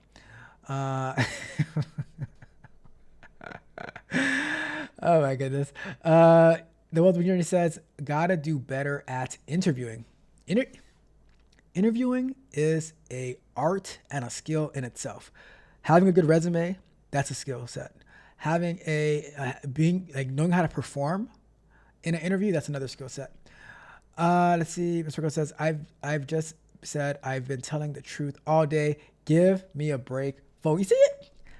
How about we cut Miss Freckles some slack? All right. He says you can be good at interviewing and still not get. That's true. That is true. There can be a variety of reasons on why you don't get a job. But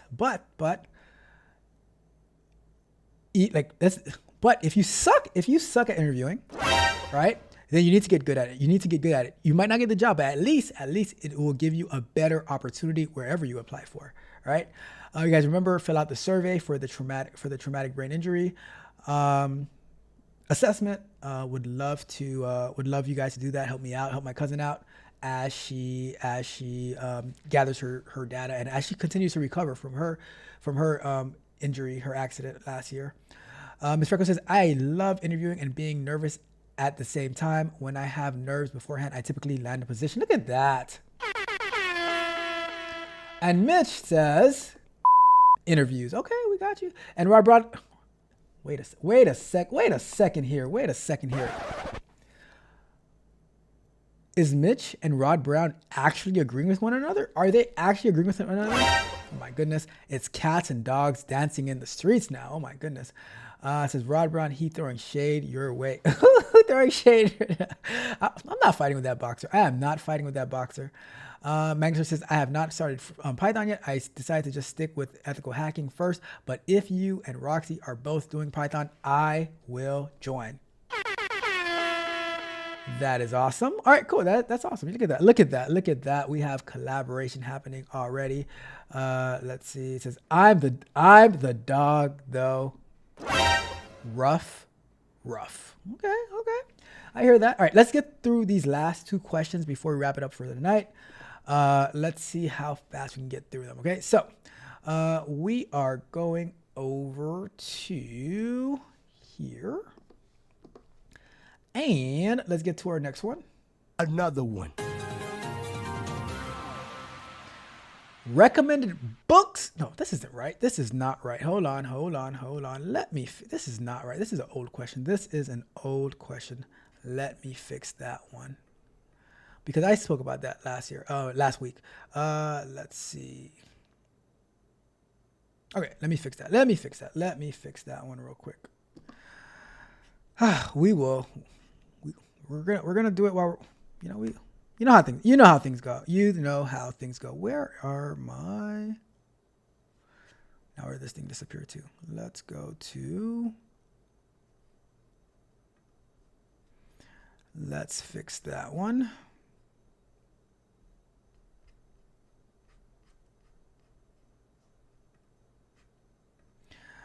All right. Make sure there's no typos.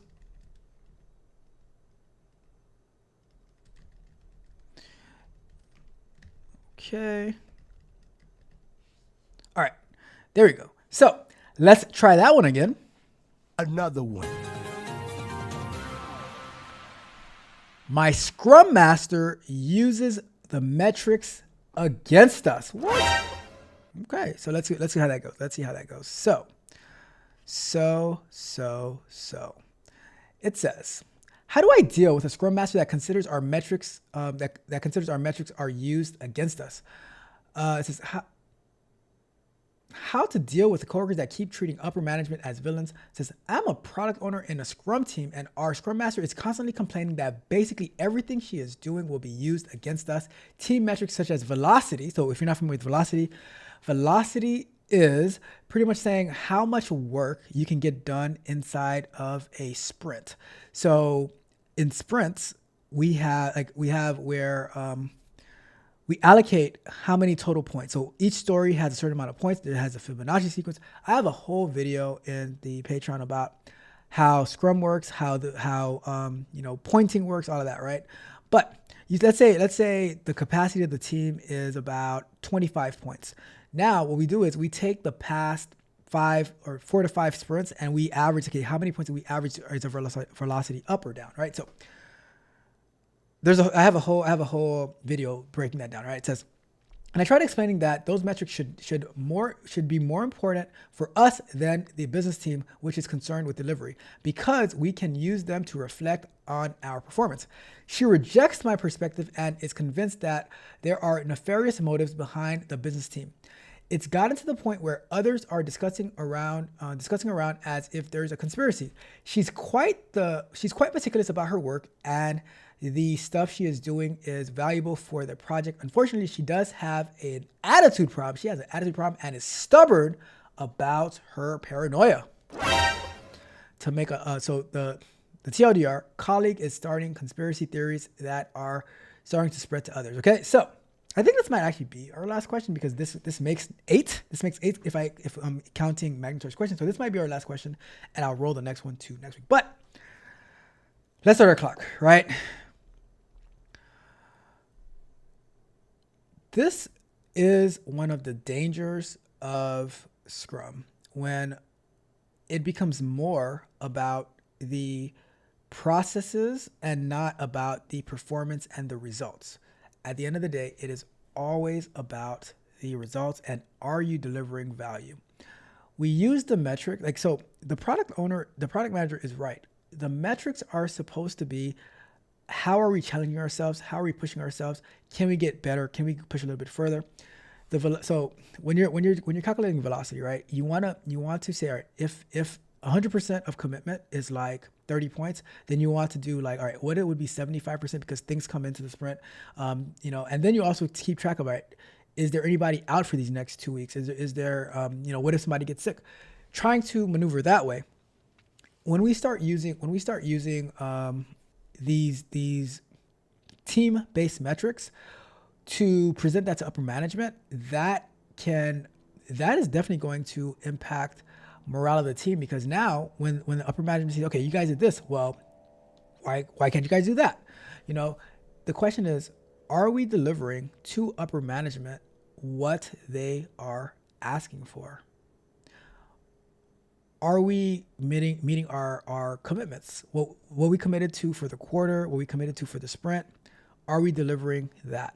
And if the answer is yes, then you have to keep those metrics for the team to say, okay, how are we pushing ourselves?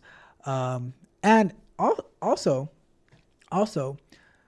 you have to understand our Saturday morning show, men lie, women lie, but numbers manipulate. We can, like, numbers tell a story, right? Like, when something that I do, because I don't really watch like basketball, football, stuff like that, I'll go and I will look at the stats, right? But the stats are only numbers that, like, but they don't tell the full story, because you could have somebody who scored like 40 points and it can look like they lost the game by like 10 points, but it could have been a blowout throughout the whole 3.5 quarters, and then they scored some points to get the game within 10 points because all the starters and the backups were on the bench. It's like the third team that was playing out there against against like the starters of the losing team, So that's why I'm like, all right, the metrics, they only tell a story. What I like to do when we are reviewing our velocity, when we're reviewing like, did we meet our sprint goals? Did we complete all the stories in the sprint? I like to look at, okay, if we didn't, why? What happened? Did somebody get sick? Did like other stories that were higher, like, do we have a critical emergency in the sprint that we had to like shift to resolve? So just because your velocity or your burn down chart, how many, like, what stories did you commit to versus what stories, like how many stories points you completed, those play a very, very big factor. And I think that the metrics, if we're using the metrics alone, then they are going to mislead us and make us think that we're terrible or that we're better, right? Because guess what? You might have great velocity, but maybe you mispointed the stories and you said, okay, this is an 8-point when it's really a 3-pointer. This is a 13-point story when it's really like a 5-pointer. And now you're like, oh, but we accomplished our goals. But your goals sucked. You might have had crappy goals. And that's why like, you can always rig the system. You can always rig the system to meet whatever metrics you want to meet. But for me, I don't believe it's about meeting the metric. It's about delivering value. And if let's say we didn't meet our sprint goal, or we didn't meet the velocity that was chosen, that we agreed upon, but we stopped catastrophic things from happening to the company, which would have made us like lose a lot of money, then to me, that's not the worst thing in the world. That is not the worst thing in the world in my book. All right.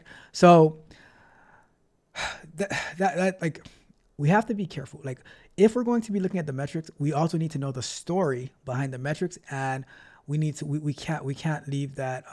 We can't just go by that, So that's my thoughts about it. let me know in the chat or in the comments what you think about that. But don't take the numbers as the end all be all. At the end of the day, they're just part of the story that we're writing. All right. So we're gonna start with that. I'm not gonna get to the last question. Well, I'm not gonna get to the quote unquote last question because we already answered 8 and we only have 3 minutes to go. So I'm gonna read the chat and then we're going to wrap up the show for today. All right. So do me a favor. Remember, if you haven't pre-saved the Abandoned album on Spotify yet, go ahead and do that. The link is in the description. As well as take the TBI, the traumatic brain injury assessment questionnaire for my cousin who is gathering research. She is a system engineer. She's also a mathematician. She graduated with her master's in I forgot what the exact major was. It was like applied mathematics or something like that. She's a math genius, right? But help her out as she gathers data for her research. Okay. Other things, we're going to be live tomorrow morning, so we definitely want to tune in there. We're going to be working on our large language model. I'm going to be cleaning it up as well as starting to think about the thumbnails. But then next week, we're jumping back into, we're going to be signing up for Claude. We're going to be signing up for Claude. We're going to be signing up for Gemini, or I'm already signed up for Gemini through Google. But whatever other providers are out there, we're going to sign up for those so that we can start integrating those and seeing maybe creating a multi LLM model where we can say, I want my thumbnails from Claude, or I'll probably maybe tapping into the Midjourney API. Who knows? We're going to be doing a lot of things. But so you definitely want to tune in the mornings as we get our day started. That is how it helps me wake up. So all that. All right. Let me see. Any other announcements? We're live on Thursday night for ethical hacking. Saturday night, we are going to be having a album listening session for the band, where I'm going to share some insights, how I prompted AI, how to create these songs, how I like the story behind them, all of that good stuff. So that's what's going to be happening this coming Saturday night, 8:30 p.m. Eastern time. I might push it back a little bit to 9. It depends. We'll see how the day goes, right? But yeah, let me check the chat and then we're gonna get out of here, right? It is 9:37 Eastern time, so want to get out of here. Let's see. Magnetar says that he absolutely hates interviews. Interviews are people with the gift of gab. Look. In life, we have to do things that we hate, and we got to interview. We have to interview. That's the game that we play. That is the game. Because guess what? How else are you going to get hired if people can't find out about you, what you know? Is like, so I think interviews are very, very necessary. And I think that you would hate interviews less if you were to get better. The sign is real simple, B.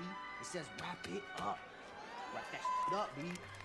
If you were to get more comfortable at interviewing and how to confidently answer questions, then I don't think most of you guys would hate interviews as much.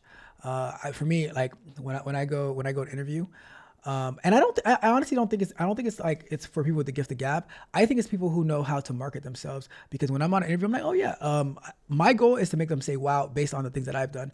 And with all the things that I've learned with Terraform, with DevOps, with Python, with now large language models, with building these different applications and stuff, I have so many talking points. I think a lot of times people don't have the talking points to back up what they're saying in the interview. So that's the important thing, right? Let's see. Roxy says I can do with the revision. Says Ms. says Roxy can let us know where she's at with her work and go from there. Come on, you guys go and get it. You guys go and get it, right? Mitch says that's why Ralph is a good interview, because all he does is yap. What? You know what, Mitch? I have a question for you, Mitch. Yeah, I have a lot of questions. Number one, how dare you? How dare you, Mitch? How dare you? Look, I am a very, very strong introvert. I do not like to yap. All right. Let's see. Mitch put Miss Freckles in timeout. What? Roxy's on day 5 of Python. Look at that. Shout out to Roxy. Let's see.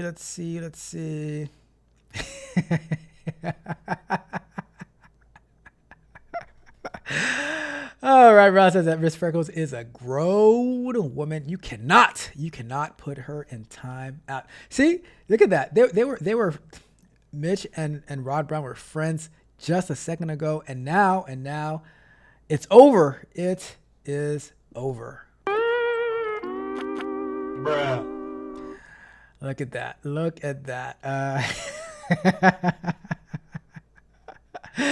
Minding other people's business, huh? Let's see. Roxy says, I am certain you guys will catch up with me before long. Look at that. I love collaboration. I love working together. You guys go out there and do it, all right? We got DB Daryl in the building. Says, what is going on in here? What's up, Bag? She's, what's up, DB Daryl? Let's see. Anything else?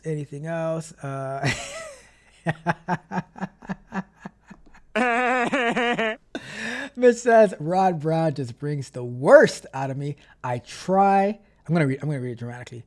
Rod Brown just brings the worst out of me. I try, but these hands might be coming out of retirement sooner than I thought.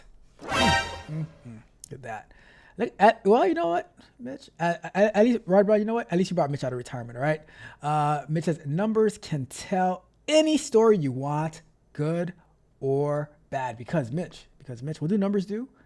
Numbers manipulate.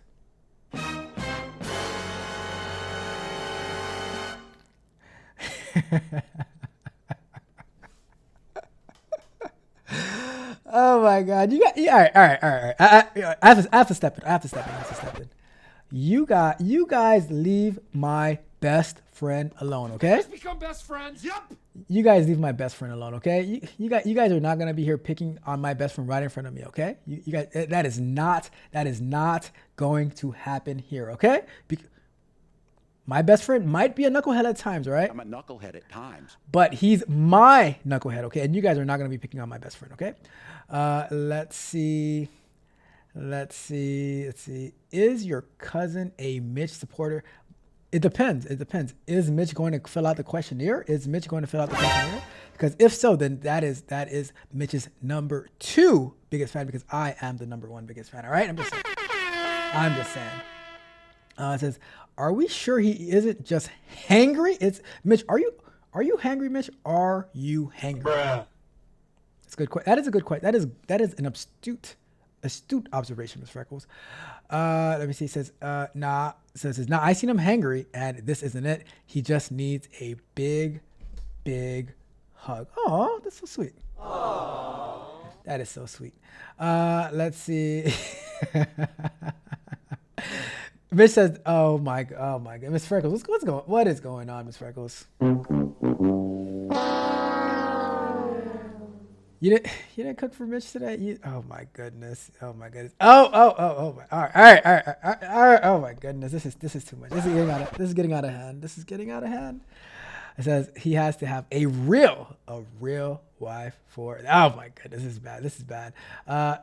All right, here comes the voice of reason back here. Basically, an interview is like a sales pitch. That is true. That's 100% true.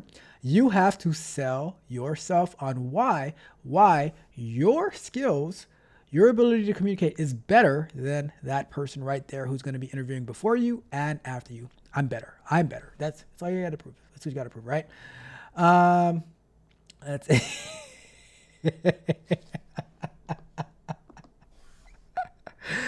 Oh my God.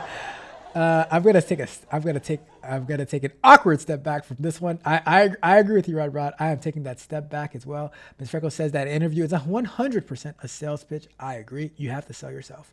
Sell yourself. All right. Let's see. Oh my God. I'm not even going there.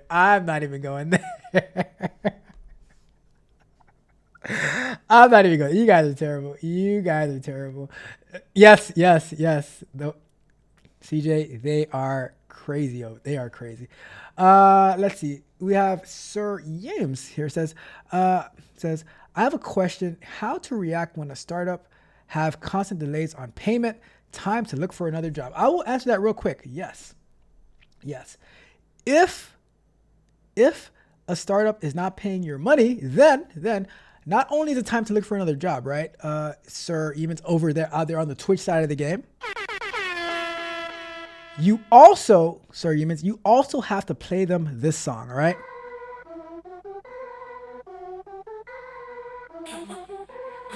Where is my money? Tell me where. You wanna chit chat, but I don't care. Can't be playing with my cash, no way. This disrespect can't be the play. Why you playing games with my cash? Owe me big, but you're acting rash. Said you pay me back today. Hey, now you're silent like it's all okay. So you got to ask them, yo, where is my money? I need money. So it is time to look for another job if they're not paying, because guess what? Don't work for free, right? Do not work for free. Do not come. Unless you're trying to build experience. But if they agree to pay you and they have not paid you, then start looking elsewhere, because guess what? That means they don't have the money. They're broke. They're broke. Broke. They ain't got it. Ask them, where is my money? Okay.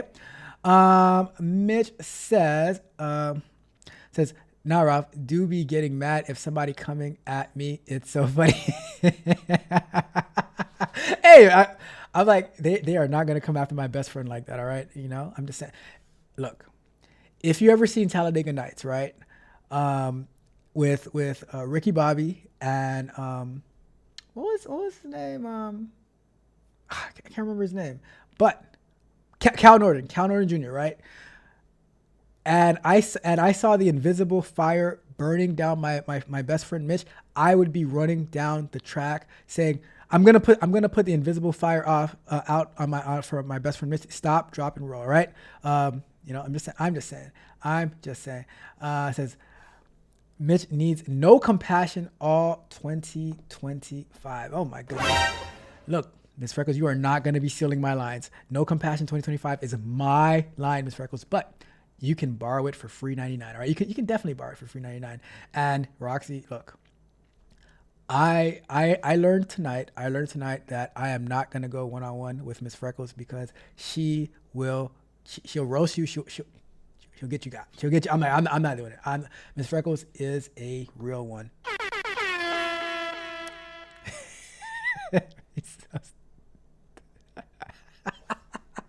All right, I gotta read. I was gonna try to skip over this, but I gotta read this.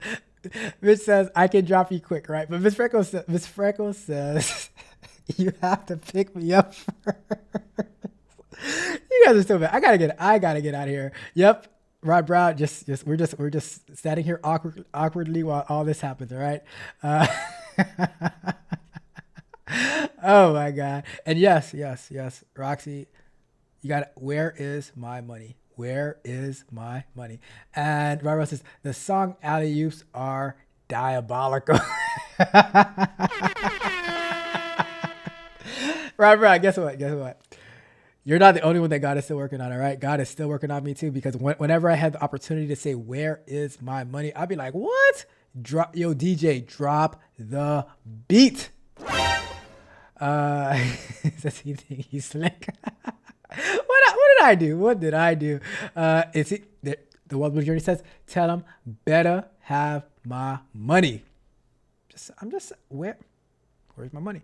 And yes, Miss Freckles, good, sweet, old little baby Jesus. Yes, indeed. It says, Rocky says, who works for free?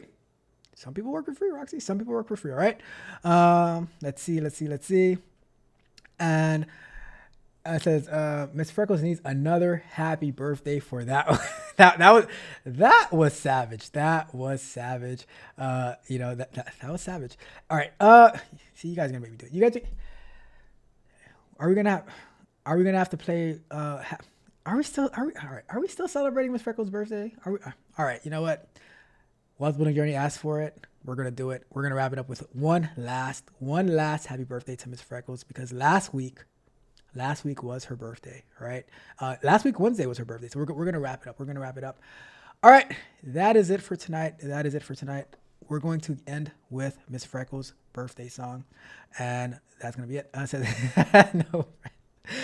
No pressure at all. No pressure at all. You are a favorite. And plus, Miss Freckles, after you made lightweight of Mitch in the chat tonight, of my best friend, which my heart is still hurting for him, right? I'm still going to put out the invisible fire.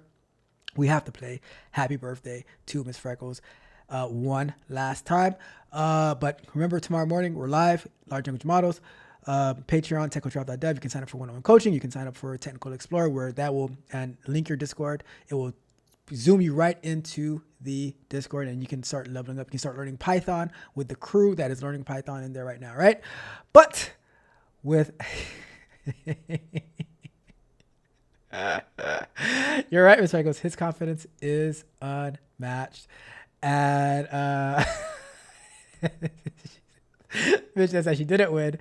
She is just yapping, victoriously yapping at that. All right. But with that being said, Tech Coach Ralph, we are out. Where is? Oh, there you go.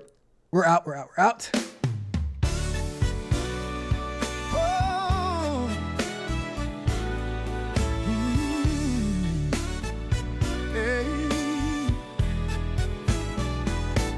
Hey there, Miss Freckles, with a heart of gold.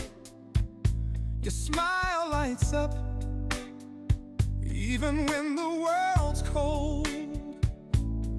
Against the storm, you stand so tall and brave. We're here to shout your name, no challenge to stay. Happy birthday to you, Miss Freckles dear. Happy birthday. Through ups and downs, you hold no fear. Hold no fear. Sweet soul, you glow in every way. In every way. We'll stand for you every single day. Every single day. Ashley, your courage, it shines so bright. No dark cloud ever dims your light. Through every trial, you never fall. We'll cheer you on. We're standing tall. Happy birthday to you, Miss Freckles dear. Happy birthday. Through ups and downs, you hold no fear. Hold no fear. Sweet soul, you glow in every way. Every way. We'll stand for you every single day. Every single day. From every mountain high to valley low. Every mountain. Yeah. Your spirit strength will always show. Your spirit strength. Hand in hand, we'll walk with you. Walk with you. Through skies of gray or skies of blue. No matter what, happy birthday to you, Miss Freckles dear. Happy birthday. Through ups and downs, you hold no fear. Hold no fear. Oh, sweet soul, you glow in every way. In every way. We'll stand for you every single day. Every single day. Oh, yeah.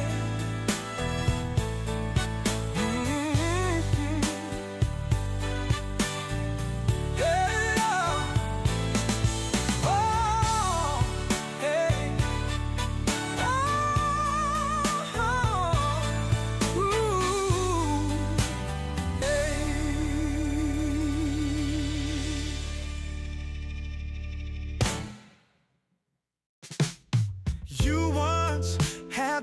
stars in your eyes. The world was yours, a grand prize. But then you met his hollow disguise. Now you're lost under gray skies. What happened to you? What happened? You had such potential, such potential. Now you're drifting through, just drifting. A fog that's existential, existential fog. You had the world in your hands, dreams as big as the sky. But you followed a hollow man. Now your fire has run dry. You can come home where hearts heal. Find the strength to start and to feel. In our arms your wounds will seal. Come back to what is real. That wannabe man took your life, turned your days into endless night. But your true self is within sight. Break free and take flight. Remember who you used to be, standing tall, wild and free. Don't let his ghost be your key. Unlock the door to you and me. You let him take over your mind, and now you're losing your way. Once so strong, now so confined in a life made of clay. You can come home where hearts heal. Find the strength to start and to feel.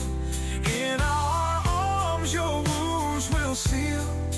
Come back to what is real. Your soul's still bright, just buried deep. Wake up from that twisted sleep. You're more than these tears you weep. Find the promises you keep. What happened to you? What happened? You had such potential, such potential. Now you're drifting through, just drifting. A fog that's existential, existential fog. But you can't